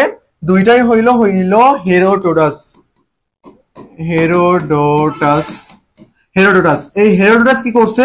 সর্বপ্রথম হিস্টোরিয়া শব্দটা ব্যবহার করেন, হিস্টোরিয়া, হিস্টোরিয়া শব্দটা ব্যবহার করেন। শব্দটা কি অর্থে ব্যবহার করেছিল? অনুসন্ধান অর্থে, অনুসন্ধান অর্থে ব্যবহার করেছিল। হেরোডোটাস সর্বপ্রথম কি শব্দ ব্যবহার করেছিল? হিস্টোরিয়া, গ্রিক শব্দ হিস্টোরিয়া ব্যবহার করেছিল। এটা কিন্তু গ্রিক দার্শনিক, এটা কিন্তু গ্রিক দার্শনিক, গ্রিক দার্শনিক, এটা বাদ, গ্রিক দার্শনিক ছিল হেরোডোটাস। ইনি কি শব্দ ব্যবহার করেন? হিস্টোরিয়া, যেটার ইংরেজি প্রতিশব্দ হইল হিস্টোরিস, হিস্টোরিস, হিস্টোরিস। তাহলে হেরোডোটাস সর্বপ্রথম কোন শব্দটা ব্যবহার করে? হিস্টোরিয়া শব্দটা ব্যবহার করেন। হিস্টোরি শব্দটা কি অর্থে ব্যবহার করেছেন তিনি? অনুসন্ধান অর্থে ব্যবহার করেছে। হিস্টোরিয়া শব্দটা কে প্রথম ব্যবহার করেছে? হিস্টোরিয়া শব্দটা প্রথম ব্যবহার করেছে হইল এই যে আমাদের হেরোডোটাস। এই হেরোডোটাস হইল কি আমাদের ইতিহাসের জনক।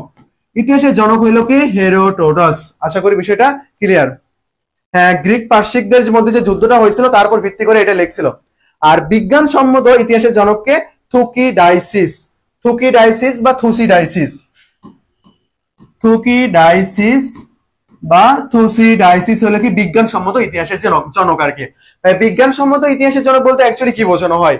বিজ্ঞানসম্মত ইতিহাসের জনক বলতে অ্যাকচুয়ালি বোঝানো হয় তার যে ইতিহাস তৈরির যে ইয়েটা ছিল আর কি, পদ্ধতি যেটা ছিল সেটা হলো বিজ্ঞানসম্মত। পদ্ধতিটা ছিল হইলো বিজ্ঞানসম্মত সম্মত। তিনি জাস্ট একটা কাহিনী লেখেন নাই, কাহিনীর পেছনে তিনি আরো উপাদান সংগ্রহ করেছে, বিভিন্ন ধরনের উপাদান সংগ্রহ করেছে। এই উপাদানের উপর ভিত্তি করে তিনি আসলে দেখিয়েছেন যেটা কি সঠিক নাকি মিথ্যা, এইরকম করে তিনি অ্যাকচুয়ালি ইতিহাস যে রচনা করা যায়, ইতিহাস গ্রন্থ যে লেখা যায়, এটা সর্বপ্রথম দেখাইছে কে? থুকিডাইসিস বা থুসিডাইসিস। এই জন্য বিজ্ঞানসম্মত ইতিহাসের জনক বলা হয় এই থুকিডাইসিস বা থুসিডাইসিস কে। আশা করি বিষয়টা ক্লিয়ার। আচ্ছা, আমরা অ্যাকচুয়ালি যে প্রশ্ন ছিলাম এখানে 12 মাসে 1 বছর 30 দিনে 1 মাস গণনারীতি কাদের দ্বারা সূচিত হয়েছে? এটা মিশরীয়দের দ্বারা সূচিত হয়েছে। এটা আশা করি বিষয়টা ক্লিয়ার। আর 1 দিনে 24 ঘন্টা এবং 7 দিনে 1 সপ্তাহ ওটা ছিল আমাদের ক্যালিডীয়দের দ্বারা, ক্যালিডীয়দের দ্বারা। দক্ষিণ এশিয়ার প্রথম নগরায়ন সিন্ধু অববাহিকা, মেঘনা অববাহিকা, বঙ্গীয় অববাহিকা নাকি কোনোটি নয়? এটার একটু উত্তর দেই আমরা। দক্ষিণ এশিয়ার প্রথম নগরায়ন, যে সভ্যতা আবিষ্কার না হলে আমরা জানতামই না যে আমরা এতটা সভ্য ছিলাম। জি আপু, পরীক্ষা নিরীক্ষার মাধ্যমে তিনি প্রমাণ করছে, বিভিন্ন ধরনের উপাদান সংগ্রহ করেছে, উপাদান সংগ্রহ করার মাধ্যমে দেখছে অ্যাকচুয়ালি কি সঠিক নাকি ভুল। এইটা এটার একটু উত্তর করি আমরা, সবাই একটু উত্তর করি। দক্ষিণ এশিয়ার প্রথম নগরায়ন সিন্ধু সভ্যতা, সিন্ধু অববাহিকা, মেঘনা অববাহিকা, বঙ্গীয় অববাহিকা নাকি কোনোটি নয়? এটা কোনটা সঠিক উত্তর হবে?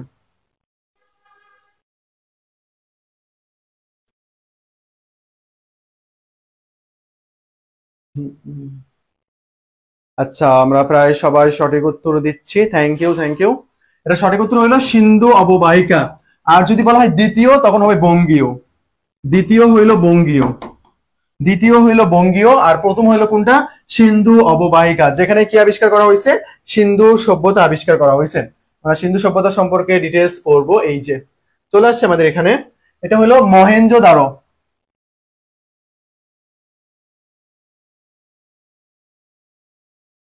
মহেঞ্জোদারো শব্দটির অর্থ কি?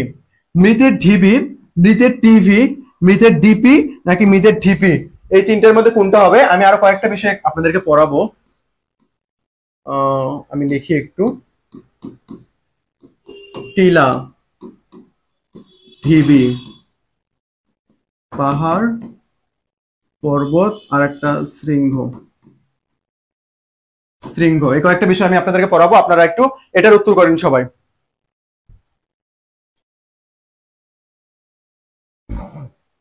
এটা একটু উত্তর করি আমরা। আচ্ছা, করতেছেন আপনার উত্তর? 19 হ্যাঁ 19 নাম্বার এটা। আচ্ছা, আমি প্রথমে এটা দেখাই। টিলা, টিলা অ্যাকচুয়ালি কি, ঢিবি অ্যাকচুয়ালি কি? দেখেন, ঢিবি কিন্তু আমরা উত্তর অঞ্চলের মানুষরাও বলে থাকি, বাট বইয়ের ভাষায় এই যে টিলা যে এটা হলো উত্তর অঞ্চলের মানুষরা বলে। উত্তর অঞ্চলের মানুষরা ছোট যে পাহাড়গুলো রয়েছে সেগুলোকে কি বলে? টিলা বলে। সেগুলোকে কি বলে এখানে? টিলা বলে। যেগুলোর উচ্চতা কত? 244 মিটার সামথিং, 244 মিটার এরকম হয় সেগুলোর উচ্চতা। তাহলে টিলা যেটা, এটার উচ্চতা কত? উচ্চতা বেশি হবে না, 244 মিটারের বেশি হবে না। একেবারে যে ধরে ধরে টিলা বলা হবে এরকম না, জাস্ট এটা একটা বইয়ের ভাষায়। বইয়ের ভাষায় আমরা বলতেছি কি? বইয়ের ভাষায় বলতেছি টিলা দ্বারা কি বোঝানো হয়? টিলা এই শব্দটা ব্যবহার করে উত্তরাঞ্চলের মানুষেরা, উত্তরাঞ্চলের শব্দের মানুষেরা ব্যবহার করে কি? টিলা। আর ঢিবি এই শব্দটা ব্যবহার করে কারা? দক্ষিণ পূর্বাঞ্চলের মানুষ যারা আছে তারা, দক্ষিণ পূর্বাঞ্চল। আমরা কিন্তু ঢিবি ব্যবহার করি, আমি নিজেই ব্যবহার করি, গ্রামে ব্যবহার করা হয়, আমরা ঢিবি ব্যবহার করি, ঢিবি ব্যবহার করি, এটা ব্যবহার করি। এটা কত আমাদের? এটা হলো আমাদের 610, 610। এগুলো সব কিন্তু মিটার, 610 মিটার। এটা হলো আমাদের 244 মিটার, এটা আমাদের 610 মিটার। যদিও এই ক্লাসটা আমি আগামীকাল নিব আমাদের পেইড ব্যাচে, তো যেহেতু চলে আসছে আর কি ঢিবি, সেহেতু এটা বুঝলাম। উত্তরাঞ্চলের মানুষরা বলতেছে টিলা, দক্ষিণ পূর্ব অঞ্চলের মানুষরা বলতেছে কি এখানে? দক্ষিণ পূর্বাঞ্চলের মানুষরা বলতেছে হইলো এই যে আমাদের ঢিবি, ঢিবি বলতেছে। এটার উচ্চতা কত হবে? এটার উচ্চতা হবে 610 মিটার, মানে গড় উচ্চতা একটা ধরা হয়েছে। আর 244 মিটারের কম হয়ে থাকে আর কি এই যে টিলাগুলো। পাহাড়গুলো কত? পাহাড়গুলো হয় হইলো 600 থেকে 1000 মিটারের মধ্যে, 1000 মিটারের মধ্যে। আর 1000-এর যে বেশিগুলো হয়ে যায় সেগুলোকে আমরা কি বলতেছি? সেগুলোকে আমরা বলতেছি হইলো পর্বত। যেগুলো 1000 মিটারের বেশি হয়ে যায় সেগুলোকে আমরা কি বলবো? পর্বত বলবো। আর শৃঙ্গ কাকে বলি? পর্বতের যে উঁচু অংশ, যেটা পর্বতের যে উঁচু অংশ সেটাকে আমরা কি বলবো? সেটাকে আমরা বলবো শৃঙ্গ। তাহলে টিলা, ঢিবি, পাহাড়, পর্বত। টিলা এটা উত্তরাঞ্চলের মানুষরা বলতেছে, ঢিবি এটা দক্ষিণ পূর্বাঞ্চলের মানুষরা বলতেছে, পাহাড় এটার উচ্চতা ধরা হয়েছে 600 থেকে 1000 মিটার, আর পর্বত যেটা 1000-এর বেশি এটাকে বোঝানো হয়। আশা করি আপনি বিষয়টা বুঝতে পারছেন। ঢিবি আমরাও বলে থাকি। ঢিবি দ্বারা কি বোঝানো হয়? মাটির স্তূপকে বোঝানো হয়। আর টিলা এক প্রকার পাহাড়ের অংশ আর কি। আর ঢিবি এমনিতে শব্দাংশ করলে এটা হয়ে যায়। আশা করি বিষয়টা ক্লিয়ার। তো এখানে কি বোঝানো হচ্ছে? এখানে বোঝানো হচ্ছে মৃতের ঢিবি। এই ঢিবি দ্বারা কি বোঝানো হয়? ঢিবি দ্বারা বোঝানো হয়ে গেল স্তূপ, স্তূপ। আর আমরা যখন দেখবো পাহাড়ের ক্ষেত্রে বা উঁচু জায়গার ক্ষেত্রে, তখন এই ঢিলা, ঢিবি, পাহাড়, পর্বত সবগুলোর অর্থ কি দাঁড়াবে? সবগুলোর অর্থই দাঁড়াবে হলো মাটির স্তূপ, মাটির স্তূপ, মাটির স্তূপ, বা এখানে শিলাস্তর, যেটাই আপনি বলতে পারেন, কোনো সমস্যা নেই। তাহলে টিলা, ঢিবি, পাহাড়, পর্বত, শৃঙ্গ আর কখনোই পার্থক্য, কখনোই ভুল হওয়া উচিত না। টিলা আমি আবার বলতেছি, উত্তরাঞ্চলের মানুষরা বলতেছে 244 মিটার যেগুলোর গড় উচ্চতা হয়ে থাকে আর কি। ঢিবি 610 মিটার হয়ে থাকে যেগুলোর, এটা দক্ষিণ পূর্বাঞ্চলের মানুষরা বলে থাকে। পাহাড় যেটা, এটার উচ্চতা কত হয়ে থাকে? 600 থেকে 1000 মিটার, পাহাড় সবাই বলে থাকে। পর্বত যেটা পাহাড়ের চাইতে কি হবে? আরো বড় হবে, এই 1000 মিটারের বেশি। আর পর্বতের যে অংশগুলো, এই যে খাড়া খাড়া অংশ থাকে, খাড়া খাড়া অংশ থাকে, এই যে অংশটা, এটা হবে কি? এটা হবে হলো শৃঙ্গ। আর পাহাড় সচরাচর এই যে এরকমই হয়ে থাকে আর কি, এরকমই, বেশি বিস্তৃত হয় না। আর ঢিবি ওই পাহাড়ের চাইতে একটু ছোট হয়, টিলা তার চেয়েও একটু ছোট হয়। আশা করি বিষয়টা ক্লিয়ার। আর এখানকার এই যে ঢিবি যেটা, এটা দ্বারা বোঝানো হইলো স্তূপ, এটা দ্বারা স্তূপ বোঝানো হয়। এই যে মিথিলা আপু লেখছেন মাটির স্তূপ বা ঢিবি হবে আপু, এটা প হবে না, এটা কি হবে? ঢিবি হবে, ঢিবি হবে, এই প কিন্তু হবে না। দুইটাই সঠিক, বা দুইটার মধ্যে সবচেয়ে বেশি অ্যাপ্রোপ্রিয়েট হইলো এটা। এটা সংস্কৃত শব্দ, যেখান থেকে আমরা বাংলা এটা উচ্চারণ করি। আমি কিন্তু আপনাদের প্রথম ক্লাসে বলছিলাম ঢিবি কিন্তু বইয়ের ভাষা, বাট আমরা কি বলে থাকি? ঢিপি, ঢিপি এরকম বলে থাকি আর কি। মাটি ঢিপি রয়েছে এরকম কিন্তু আমরা বলে থাকি, বাট বইয়ের ভাষা যেটা সেটা হলো ঢিবি, যেটা সংস্কৃত ভাষার শব্দ। আর এটা আমরা ইউজ করি, আসছে কই থেকে? ঢিবি থেকে আসছে। তার মানে এটা কি হবে? মৃতের ঢিবি, মৃতের ঢিবি। আশা করি বিষয়টা ক্লিয়ার। জি 19-এর ক হবে। আচ্ছা, আশা করি বিষয়টা ক্লিয়ার। আমি অনেক চিল্লাইছি, আবার আগামীকাল এটা নিয়ে আরো বেশি ঝামেলা যদি থাকে ক্লিয়ার করে দেবো, কোনো সমস্যা নাই। আচ্ছা, প্রথম কারা বর্ণমালা উদ্ভাবন করেন? প্রথম কারা বর্ণমালা উদ্ভাবন করেন? ফিনিশীয়রা, মিশরীয়রা, গ্রিকরা নাকি রোমানরা? এখন আসছে কি? এখন আসছে বর্ণমালা। এর আগে আমরা কি দেখলাম? লিপি দেখছি, কিন্তু মানে লিখন পদ্ধতি যেটা, সেটা আমরা দেখছি, লিখন পদ্ধতি। আমরা দুইটা পাইছিলাম সেখানে, একটা হলো আমাদের কিউনিফর্ম, কিউনিফর্ম, আর একটা ছিল আমাদের হায়ারোগ্লিফিক, হায়ারোগ্লিফিক, গ্লিফিক ছিল। হায়ারোগ্লিফিক হইলো কাদের? এটা হলো মিশরীয়দের, মিশরীয়দের। আর কিউনিফর্ম হইলো সুমেরীয়দের, সুমেরীয়দের, যেটাকে আমরা বলতেছি সর্বপ্রাচীন, সর্বপ্রাচীন বলতেছি আমরা কিউনিফর্ম, যেটা সুমেরীয়দের আর কি, সেটা। আচ্ছা, এটা একটু উত্তর করি আমরা। আর লাল লেখা কি বোঝা যায় না?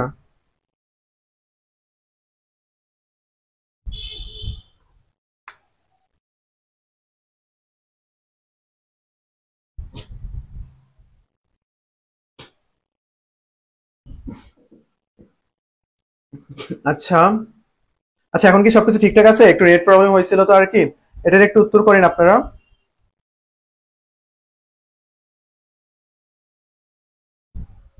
আচ্ছা, এটার একটু উত্তর করি আমরা। কোশ্চেনটা হলো প্রথম বর্ণমালা কারা আবিষ্কার করেছে? প্রথম বর্ণমালা কারা আবিষ্কার করেছে? এটা একটু দেখি আমরা, এটার একটু উত্তর করি। 20-এর কি হবে? এটা একটু উত্তর করি আমরা।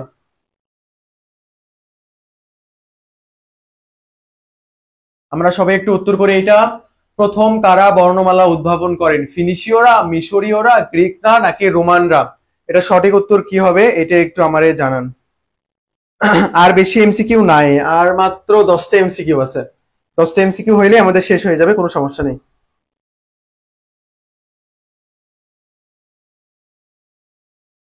আচ্ছা, এটা আপনারা সবাই ভুল করতেছেন কিসের জন্য বুঝলাম না। এটা হলো প্রথম বর্ণমালা কারা আবিষ্কার করেছে? বর্ণমালা আবিষ্কার করেছিল ফিনিশীয়রা। কয়টা আবিষ্কার করেছে এরা? 22টি ব্যঞ্জন বর্ণ, 22টি ব্যঞ্জন বর্ণ আবিষ্কার করেছে কারা? ফিনিশীয়রা। তাহলে প্রথম বর্ণমালা আবিষ্কার করেছে কারা? ফিনিশীয়রা। প্রথম লিপি উদ্ভাবন করেছে কারা? প্রথম লিপি উদ্ভাবন করেছে হইল সুমেরীয়রা। সুমেরীয়রা প্রথম লিপি উদ্ভাবন করেন। আশা করি বিষয়টা ক্লিয়ার। আমরা নেক্সট দেখব, প্যালেস্টাইনে কোন সভ্যতা গড়ে উঠেছিল? প্যালেস্টাইনে কোন সভ্যতা গড়ে উঠেছিল? ফিনিশীয় সভ্যতা, পার্সিক সভ্যতা, ব্যাবিলনীয় সভ্যতা নাকি হিব্রু সভ্যতা? প্যালেস্টাইনে কোন সভ্যতা গড়ে উঠেছিল? এটার একটু উত্তর করি আমরা। প্যালেস্টাইনে কোন সভ্যতা গড়ে উঠেছিল?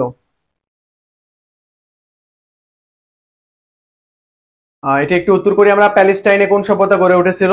পার্সিক সভ্যতা নাকি ফিনিশীয় সভ্যতা নাকি ব্যাবিলনীয় সভ্যতা নাকি হিব্রু সভ্যতা? আপনারা এখনো 20-এ রয়েছেন। 20-এর এ হবে উত্তর। এই যে বিনতে ওমর সঠিক উত্তর ছিল এটা। 20-এর এ কিন্তু উত্তর হবে। ওটা উত্তর আমাদের কি ছিল? আচ্ছা, তারপরে আমরা এটার উত্তর করতেছি সবাই। প্যালেস্টাইনে কোন সভ্যতা গড়ে উঠেছিল? এটা কি হবে? এটা একটু উত্তর করি আমরা। আর 20-এর এ ছিল ওটা ফিনিশীয় সভ্যতা।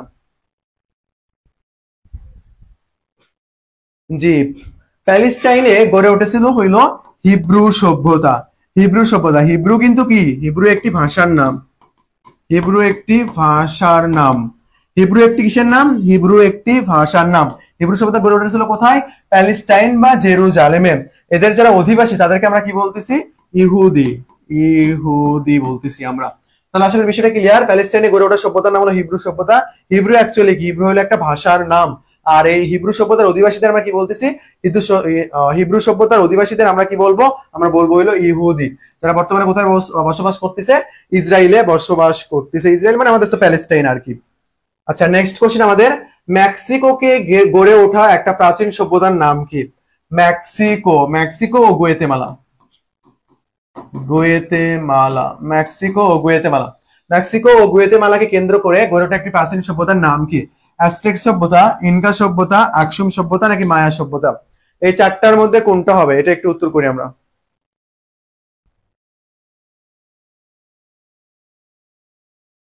এটা একটু আমরা উত্তর করি সবাই।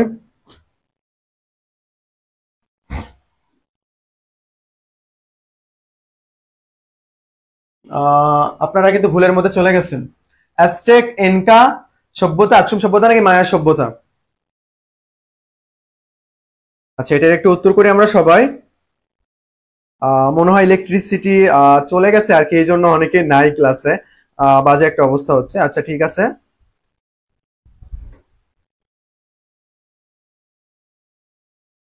না।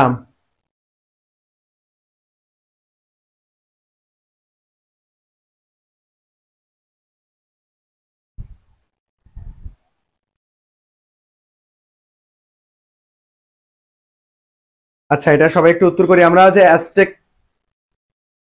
এখানে কি বলছি আমি? মেক্সিকো সভ্যতা কোথায় গড়ে উঠেছে এটা? এটার উত্তর কি হবে? আমরা একটু সবাই বলি মেক্সিকো। মেক্সিকো এটা কোথায় গড়ে উঠেছে?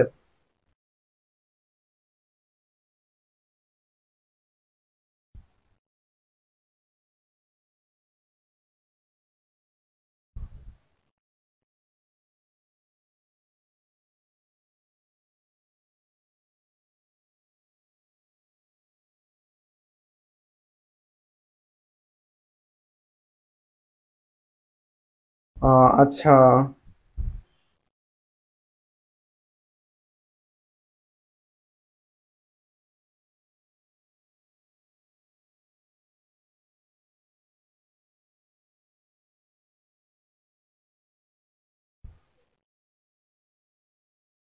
লেখা ঠিক মতো দেখা যাচ্ছে না। আসলে কি নেট প্রবলেম হচ্ছে এখানে? আচ্ছা, সবকিছু কি ঠিকঠাক আছে?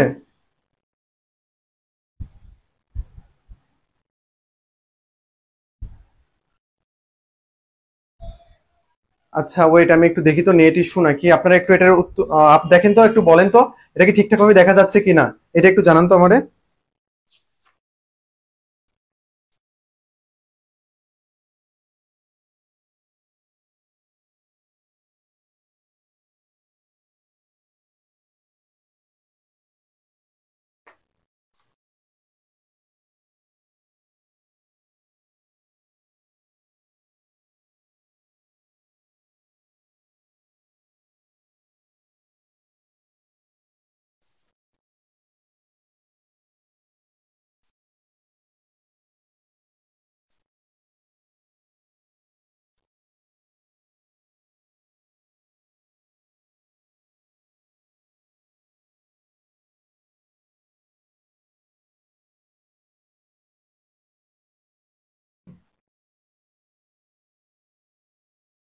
আচ্ছা, নেট তো হিসেবে ঠিক থাকার কথা।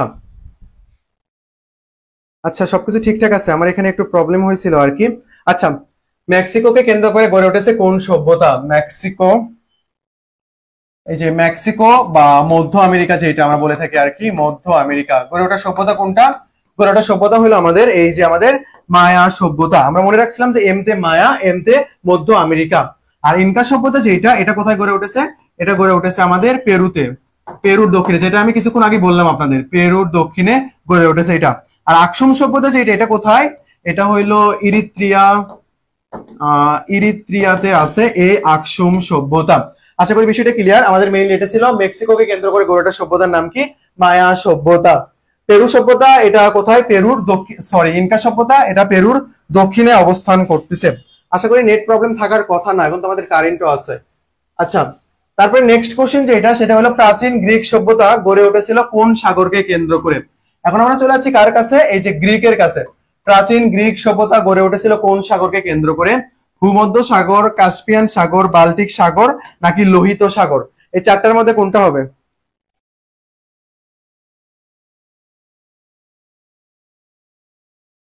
আচ্ছা, এটা বলি আমরা একটু। প্রাচীন গ্রিক সভ্যতা গড়ে উঠেছিল কোন সাগরকে কেন্দ্র করে? ভূমধ্য সাগর, কাস্পিয়ান সাগর, বাল্টিক সাগর নাকি লোহিত সাগর? এই চারটার মধ্যে কোনটা হবে? এটা গ্রিক সভ্যতা। এই যে গ্রিক সভ্যতা, এটাকে আমরা বলে থাকি হইলো সাগরীয় সভ্যতা। সাগরীয় সভ্যতা, সাগরীয় সভ্যতা বলে থাকি আমরা কাকে? এই গ্রিক সভ্যতাকে।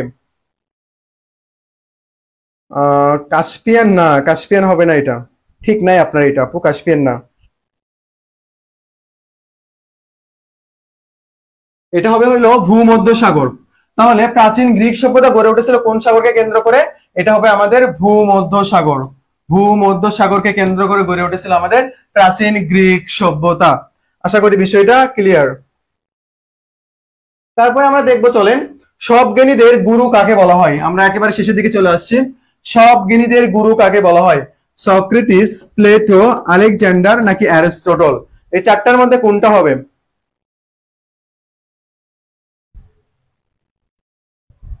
ও আচ্ছা আচ্ছা, ঠিক আছে আপু। কমেন্ট আগে পরে আসে তো, মাঝে মধ্যে নেট ইস্যু, আমারও এখানে ঝামেলা হয় আর কি। আচ্ছা, এটার একটু উত্তর করি আমরা। যে সব জ্ঞানীদের গুরু কাকে বলা হয়? সক্রেটিস, প্লেটো, আলেকজান্ডার নাকি অ্যারিস্টটল? এই চারটার মধ্যে কোনটা হবে আমাদের?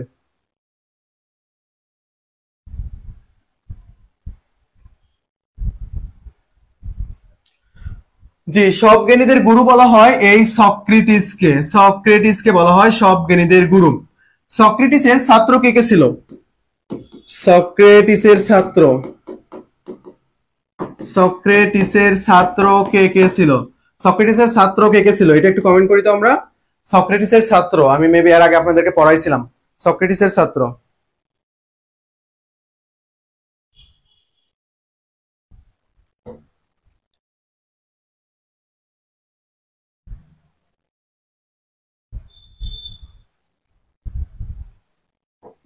আচ্ছা, এটা একটু বলি আমরা, সব জ্ঞানীদের গুরু কাকে বলা হয়, তার মধ্যে সক্রেটিসের ছাত্র কে কে? এটার একটু উত্তর করি আমরা।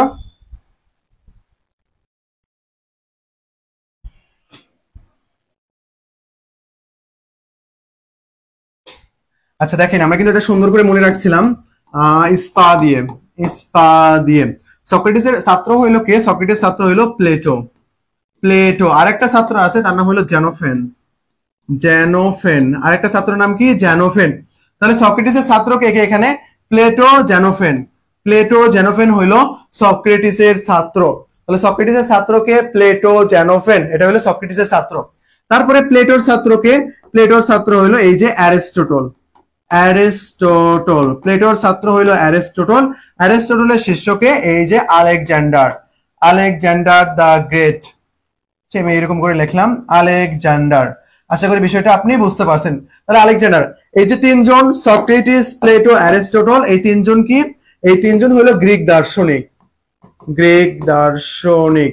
দর্শন চর্চায় গুরুত্বপূর্ণ ভূমিকা পালন করেছে গ্রিক সভ্যতা, গ্রিক দার্শনিক। আর আলেকজান্ডার কে? আলেকজান্ডার হইলো গ্রিক বীর। গ্রিক বীর, ইনি অনেক বেশি বীরত্ব অর্জন করেছিল। তাহলে আশা করি বিষয়টা ক্লিয়ার যে এই যে সক্রেটিস, প্লেটো, অ্যারিস্টটল এই তিনজন হলো গ্রিক দার্শনিক, আলেকজান্ডার হইলো গ্রিক বীর। আশা করি বিষয়টা ক্লিয়ার। আর একটা ছাত্র রয়েছে সক্রেটিসের, তার নাম হলো জেনোফেন, মাঝে মধ্যে পরীক্ষায় চলে আসে। আমরা বেশিরভাগ সময় প্লেটোই জেনে থাকি, তো জেনোফেনও কিন্তু তার ছাত্র। জি, জেনোফেন ও প্লেটো। জি, তাহলে আসতেছে কি এখানে সক্রেটিস কার ছাত্র? সক্রেটিস হলো প্রকৃতির ছাত্র হইলো কি সক্রেটিস। আশা করি বিষয়টা clear. G, Alexander the great. আচ্ছা, আমরা শেষের দিকে চলে আসছি, আর প্যানিক খাওয়ার দরকার নাই, আমরা শেষ করে দিব। সভ্যতার যে গুরুত্বপূর্ণ কোশ্চেন যেগুলো ছিল সেগুলো আমরা সলভ করলাম, আর পেইড বেসের ক্লাসে সবগুলো ডিটেলস পড়ানো হবে, কোনো সমস্যা নাই। আচ্ছা, পারস্যের বর্তমান নাম কি? আর মেসোপটেমিয়া, দুটো একটু বলে দিলাম যাতে আপনার কনফিউশন না হয়। মেসোপটেমিয়ার বর্তমান নাম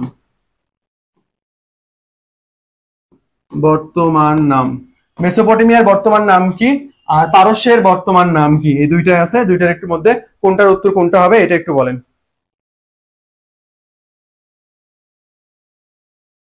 যে উপমহাদেশে অনেক রাজ্য জয় করেছিল এবং সে কিন্তু আমাদের এখানে এসেও আক্রমণ করেছিল, আলেকজান্ডার দ্য গ্রেট। এটার উত্তর কি হবে আমরা একটু বলি। পারস্যের বর্তমান নাম কি? পারস্যের বর্তমান নাম ইরাক নাকি ইরান? জি, মেসোপটেমিয়া হইল কার? মেসোপটেমিয়া হইল ইরাক। মেসোপটেমিয়ার বেশিরভাগ অংশ কোথায় রয়েছে? ইরাকে রয়েছে। আর বাকি যেটা থাকলো আমাদের পারস্য, এই পারস্যের বর্তমান নাম হইল কি? ইরান।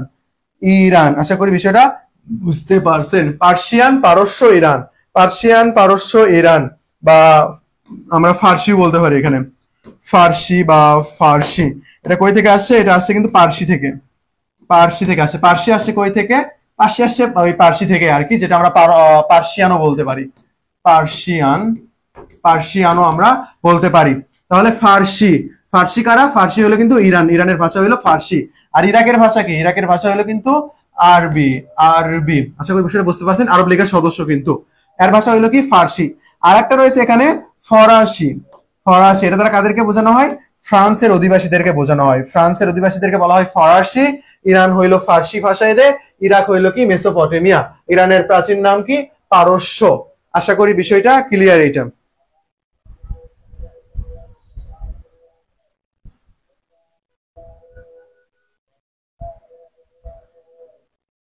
আচ্ছা, আমরা নেক্সট দেখি। পৃথিবীর মানচিত্র প্রথম অঙ্কন করে কারা? যতটুকু পারছে আর কি পূর্ণাঙ্গ করার চেষ্টা করছে। পৃথিবীর মানচিত্র প্রথম অঙ্কন করে কারা? এটা সঠিক উত্তর কি হবে? গ্রিকরা, ব্যাবিলনীয়রা, সুমেরীয়রা নাকি অ্যাসিরীয়রা? গ্রিকরা, ব্যাবিলনীয়, এই দুইটার মধ্যে পার্থক্য হবে, এই দুইটার মধ্যে।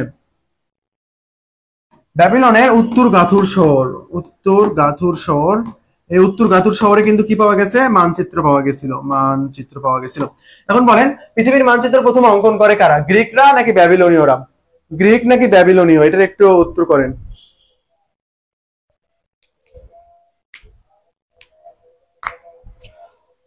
আগে একটু আলোচনা করা হয়েছে তো ওই জন্য আর কি রিপিট হচ্ছে, এগুলো সমস্যা নেই। আমরা শেষের দিকে চলে আসছি, আর প্যানিক খাওয়ার দরকার নাই। এটা সঠিক উত্তর কি হবে? সঠিক উত্তর হবে কিন্তু গ্রিকরা বা পৃথিবীর প্রথম মানচিত্র অঙ্কন করেছিল। নিজেকে জানো, নো দাইসেলফ, এর উক্তিটি কার? নিজেকে জানো উক্তিটি কার? সক্রেটিস, পিথাগোরাস, প্লেটো নাকি গৌতম বুদ্ধ? নিজেকে জানো উক্তিটি কার? সক্রেটিস, পিথাগোরাস, প্লেটো নাকি গৌতম বুদ্ধ? এটা একটু উত্তর করেন। অর্থাৎ সিন্ধু সভ্যতা থেকে আমাদের কম প্রশ্ন করা হয়েছে, তাই না? আমি সিন্ধু সভ্যতা থেকে কয়টা কোশ্চেন করে রাখি, আপনারা উত্তর দেন। সিন্ধু সভ্যতা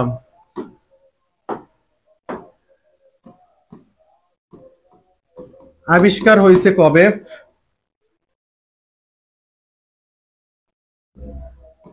আবিষ্কার আর কি কি কোশ্চেন করা যায় এখানে? নিদর্শন কি ছিল এখানে? সবচেয়ে বড় নিদর্শন। আর আবিষ্কার হয়েছে কবে এটা, এবং নিদর্শন কি? এই দুইটা একটু উত্তর করি আমরা। সিন্ধু সভ্যতা আবিষ্কার হয়েছে কবে এবং নিদর্শন কি, এগুলোর একটু উত্তর করি আমরা। জি, সক্রেটিস, ঠিক আছে। নিজেকে জানো উক্তিটি কার? উক্তিটি হলো সক্রেটিস। সিন্ধু সভ্যতা আবিষ্কার হয়েছে কবে, এটা একটু বলি আমরা। সিন্ধু সভ্যতার অন্যতম নিদর্শন কি ছিল? সিন্ধু সভ্যতার অন্যতম যে নিদর্শন, এটা অ্যাকচুয়ালি কি?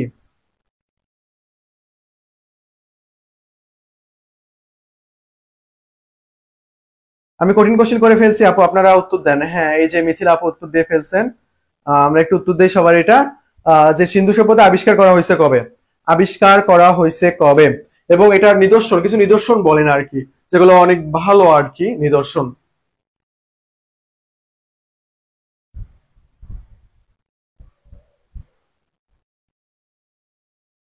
জি, আবিদা সুলতান ইমু বলছেন যে পরিকল্পিত নগরায়ন।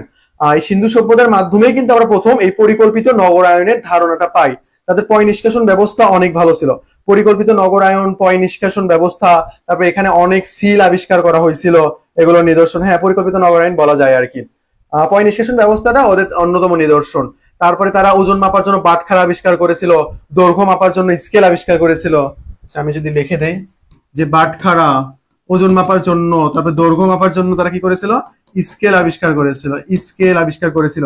তারপরে পরিকল্পিত নগরায়ন, পরিকল্পিত নগরায়ন তাদের দ্বারা হয়েছিল। এবং পয় নিষ্কাশন ব্যবস্থা অনেক ভালো ছিল। পয় নিষ্কাশন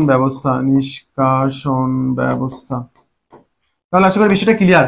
পরিকল্পিত নগরায়ন, বাটখারা, স্কেল, পয় নিষ্কাশন ব্যবস্থা, এই সবগুলো কাদের সাথে সম্পর্কিত? সিন্ধু সভ্যতার সাথে সম্পর্কিত। আবিষ্কার করা হয়েছে কবে? 1922 সালে। আবিষ্কারক হিসেবে অন্যতম একজন ছিল, তার নাম হইল রাখাল দাস বন্দ্যোপাধ্যায়। প্রথম অলিম্পিক খেলা কোথায় শুরু হয়েছিল? প্রথম অলিম্পিক খেলা কোথায় শুরু হয়েছিল? গ্রিস, ইতালি, মিশর নাকি রোম? প্রথম অলিম্পিক খেলা কোথায় শুরু হয়েছিল? এটা একটু উত্তর করি আমরা।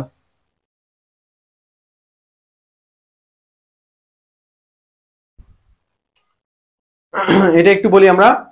প্রথম অলিম্পিক খেলা কোথায় শুরু হয়েছিল? গ্রিস, ইতালি নাকি মিশর নাকি রোম? আর আমাদের বেশি নেই, দুইটা এমসিকিউ আছে, তারপরে একটু ডিটেলস আলোচনা করে শেষ করে দিব। আমি অ্যাকচুয়ালি ক্লাস বেশিক্ষণ নেই না, আমি ঘেমেটের অবস্থা খারাপ হয়ে গেছে আমার। এসি লাগানোর পর তারপর যে একটু শান্তি হবে। আচ্ছা, তারপর এটার একটু উত্তর দেই আমরা। জি, প্রথম অলিম্পিক খেলা শুরু হয়েছিল কোথায়? গ্রিসে।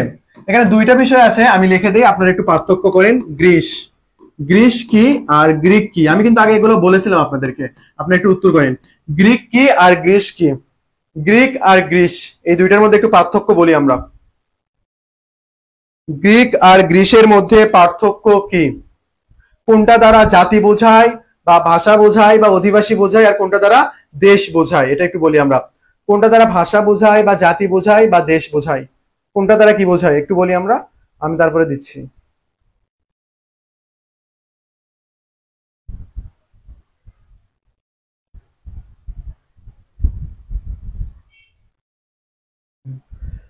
যখন আপনি কথা বলবেন বেশি তখন আর সমস্যা হবে না। আপনার মনে হচ্ছে যে এখন কাজটা কঠিন, বাট আপনি করতে নিলে কাজটা ইজি হয়ে যাবে। বাট আমি ক্লাস বেশিক্ষণ নেবো না, সমস্যা নাই। আমার বেসিক যেগুলো ক্লাস থাকবে পেইড ক্লাস, আমি সর্বোচ্চ 1 ঘন্টা 50 মিনিট, এরপর নিব না, সমস্যা নাই। বাংলা ইংরেজি আছে যেগুলো আর কি, আবির ও নিতে পারে, সমস্যা নেই, ও 3 ঘন্টা করে ক্লাস নেবে। আচ্ছা, আমরা একটু এটা বলি। প্রথম অলিম্পিক কোথায় শুরু হয়েছিল? এটা শেষ আমাদের গ্রিক। আচ্ছা, ঠিক আছে, দেখেন, গ্রিক যেটা, এটা দ্বারা কি বোঝানো হয়?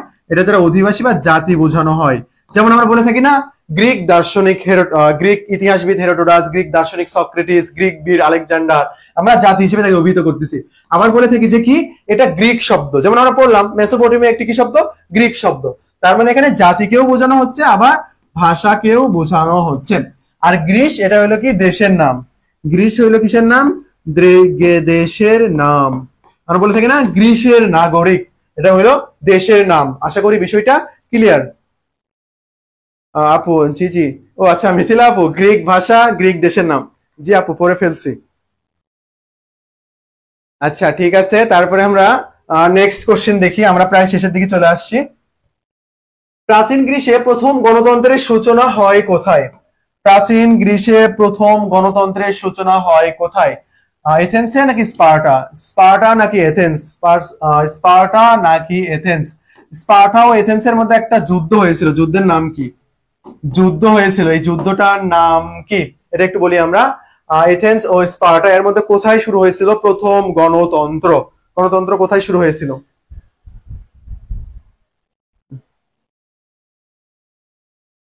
আচ্ছা, আমরা তো আছি অনেকজন, 15 জনের মতো আছি, আমরা একটু কমেন্ট করে জানাই দেই যে কোনটা, তাহলে আমি বুঝাই দিচ্ছি।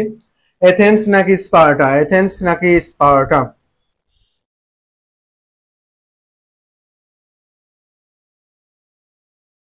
জি, আমরা সবাই উত্তর করতেছি। তাহলে প্রাচীন গ্রিসে প্রথম গণতন্ত্র শুরু হয়েছে কোথায়? এথেন্সে। এথেন্স আর স্পার্টার মধ্যে যে যুদ্ধটা হয়েছে, এই যুদ্ধের নাম কি? যুদ্ধ কি হিসেবে পরিচিত এটা? যুদ্ধের নাম?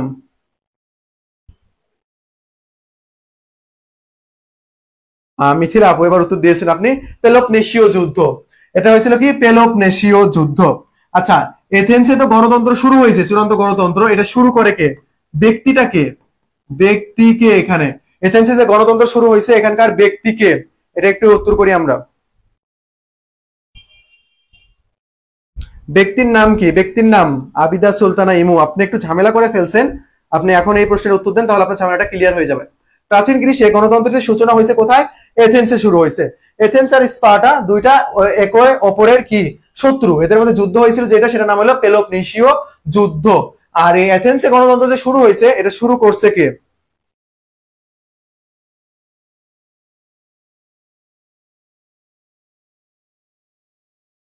আচ্ছা, পেরিক্লিস। পেরিক্লিস এটা শুরু করেছে, পেরিক্লিস। পেরিক্লিস, তাহলে বিষয়টা আমাদের ক্লিয়ার। প্রাচীন গ্রিসে প্রথম গণতন্ত্রের সূচনা হয় এথেন্সে, শুরু করে কে? পেরিক্লিস। এথেন্স আর স্পার্টার মধ্যে যুদ্ধ হয়। যুদ্ধ নামটা কি ছিল এটা? পেলোপনেশীয় যুদ্ধ। পেলোপনেশীয় যুদ্ধ। তারপরে এলাম দেখলাম জয় করলাম, এই লেখাটা লিখে রাখছি আমি শেষে, কারণ আপনাদের এটাই করতে হবে। আপনি পড়বেন, মনে রাখবেন, পরীক্ষায় পাস করবেন। তাহলে কি এটা পড়তে হবে? পড়বেন, মনে রাখবেন, পরীক্ষায় অ্যান্সার করবেন, পরীক্ষায় সঠিক উত্তর দাগাবেন। দেখেন, এলাম দেখলাম জয় করলাম, এটা আপনার কি করতে হবে? পড়বেন, তারপরে মনে রাখবেন, পরীক্ষায় সঠিক উত্তর দাগাবেন। এটাই হইলো আমাদের কি? এলাম দেখলাম জয় করলাম। আর এই কয়েকটা করার মাধ্যমে আপনার কি হবে? আপনার কাঙ্ক্ষিত যে ইউনিভার্সিটি সেটা আপনি দখল করে নিতে পারবেন। ডিইউ, জেইউ, আরইউ, সিইউ, তারপরে জিএসটি, বিউপি, যেটাই হোক না কেন। আচ্ছা, এলাম দেখলাম জয় করলাম কথাটা কে বলেছে? এলাম দেখলাম জয় করলাম কথাটা বলেছে হইলো রোমের সম্রাট জুলিয়াস সিজার।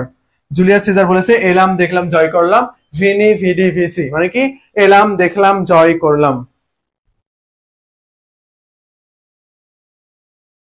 জি জি, পেরিক্লিস আপনারা উত্তর করেছিলেন। এটার একটু উত্তর কি করেছেন? এটার উত্তর এলাম দেখলাম জয় করলাম কথাটি কে বলেছে? Julius Caesar. আপনার কি করতে হবে? পড়তে হবে, মনে রাখতে হবে, পরীক্ষায় সঠিক উত্তর দাগাতে হবে। পড়তে হবে, মনে রাখতে হবে, পরীক্ষায় সঠিক উত্তর দাগাতে হবে, এটাই। পরীক্ষায় আমি গিয়ে দেখি বসি তাকাই থেকে চলে আসি। ও, এটা অনেক সুন্দর হয়েছে তো, বাট এটা করা যাবে না। পরীক্ষায় যাইতে হবে, মনে করতে হবে কোনটা আমি পড়ছি এবং সেই অনুযায়ী দাগাতে হবে। তো দেখেন, ইংরেজি 10টি বেসিক ক্লাস, যারা এখানে ফ্রি ব্যাচের স্টুডেন্ট যারা আসো দেখতেছো, তোমাদের জন্য এই ক্লাসগুলো ফ্রি। জাস্ট কি করতে হবে? চ্যানেলটা সাবস্ক্রাইব করে হোয়াটসঅ্যাপে নক দিবা, তাহলেও এই ক্লাসগুলো তোমাদেরকে দিয়ে দেওয়া হবে। তারপরে যদি আমি আমাদের ব্যাচ সম্পর্কে একটু দেখাই, আমাদের 3টা ব্যাচ শুরু হয়ে গেছে। ঢাকা ইউনিভার্সিটি ফাউন্ডেশন 1, সেকেন্ড টাইমের ফাউন্ডেশন 2, এই 2টা কোর্স আমাদের একবার 2025 সালের শেষ অ্যাডমিশন পর্যন্ত চলতে থাকবে।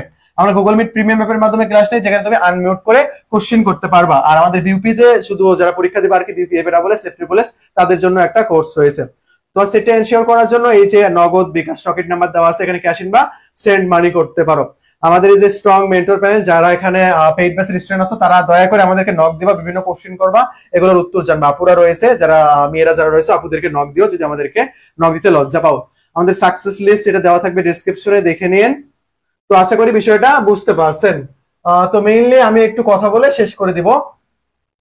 আমরা আজকে আলোচনা করতেছিলাম হইলো বিশ্ব সভ্যতা। বিশ্ব সভ্যতা থেকে মাঝে মধ্যে কি হয়? মাঝে মধ্যে কিন্তু প্রশ্ন চলে আসে, এটা অনেক বেশি গুরুত্বপূর্ণ। বিশ্ব সভ্যতা থেকে সবচেয়ে বেশি গুরুত্বপূর্ণ বিষয়টা কি আমাদের? বিষয়টা হইলো কোনটার আবিষ্কার। এই যে আবিষ্কার যেটা আর কি, এটা আমাদের জন্য অনেক বেশি গুরুত্বপূর্ণ। আবিষ্কার আমরা কয়েকটা বিষয় দেখলাম। প্রথমত আমরা লিপি দেখলাম, কিউনিফর্ম লিপি দেখলাম, হায়ারোগ্লিফিক্স বা গ্লিফিক লিপি দেখলাম। তারপরে ফিনিশিয়রা 22টা ব্যঞ্জন বর্ণ আবিষ্কার করছে। এই যে বিষয়গুলো, এগুলো আপনার অবশ্যই অবশ্যই মনে রাখতে হবে। তারপরে এই যে 24 ঘন্টা, এই যে একদিন ক্যালিডিও, তারপরে 7 দিনকে এক সপ্তাহে ভাগ করেছে। আবার আমরা দেখতে পেলাম 30 দিনে 1 মাস, আবার 12 মাসে 1 বছর, এটা আবার করছে মিশরীয়রা। এই যে ব্যাপারগুলো, কোন সভ্যতার বৈশিষ্ট্য কি, এগুলো অনেক বেশি গুরুত্বপূর্ণ। ক্লাস আমার ভাইয়া জিকে পড়া প্রায় শেষ, এবার কি করবো? জিকে পড়া শেষ, আপনি কোশ্চেন ব্যাংক করেন এখন, আর এমসিকিউ যেগুলো রয়েছে এমসিকিউ বেশি বেশি প্র্যাকটিস করেন। এই বিষয়গুলো কিন্তু আমাদের জন্য অনেক বেশি গুরুত্বপূর্ণ। তো এগুলো যদি আপনি ভালোভাবে কমপ্লিট করে নেন তাহলে বিশেষজ্ঞতা ভালোভাবে ক্লিয়ার হয়ে যাবে।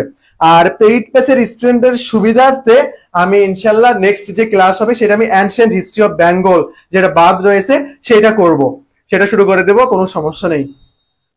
জিকে আপনার ভালোভাবে মনে রাখতে হবে, জিকে নোট করাও কোনো কিছু না, জিকে আপনার মাথায় থাকতে হবে, মাথায় থাকবে যেটা আপনি পরীক্ষায় প্রশ্ন আসবে সেটা আপনি দাগাবেন, কাহিনী শেষ।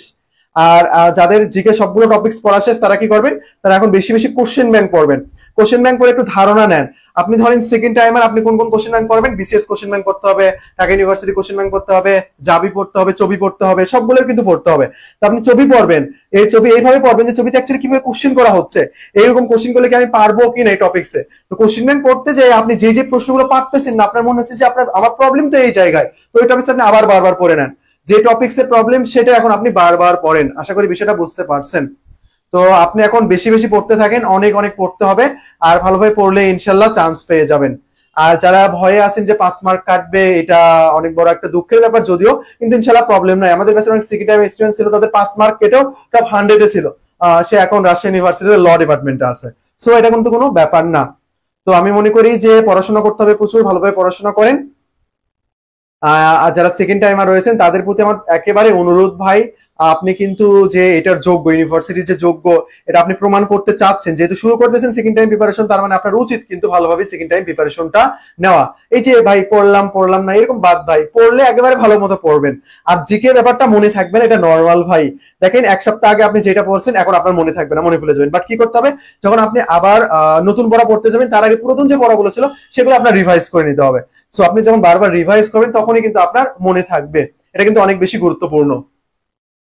আচ্ছা, আমি আমার কথা বলি, আমরা যারা ইতিহাস ডিপার্টমেন্টের স্টুডেন্ট, আমরা সারা বছর যতই পড়াশোনা করি না কেন, আমরা যদি পরীক্ষার আগের রাত্রে না পড়ি আমরা জীবনেও পারবো না। কারণ আগের রাত্রে আমাদের সবকিছু পড়তে হয়, আগের রাত্রে পড়ে যেই পরীক্ষা দিতে হয়। আর আগে যতই পড়েন কিছুই মনে থাকে না তেমন একটা, পরীক্ষার আগের রাতে সুন্দর করে সব আবার রিভাইজ করা লাগে। তো আশা করি বিষয়টা বুঝতে পারছেন। তো আপনারাও এইভাবে পড়েন, বেশি বেশি রিভাইজ করেন, তাহলেই মনে থাকবে ইনশাল্লাহ। তো এই পর্যন্তই আমার ক্লাস ছিল আজকে বিশ্ব সভ্যতার উপর। এর মধ্যে যে এমসিকিউ গুলো ছিল এগুলো একটু ভালোভাবে দেখে নিন, তাহলেই হয়ে যাবে। তো আমি এই পর্যন্তই ক্লাস শেষ করে দিলাম। আসসালামু আলাইকুম।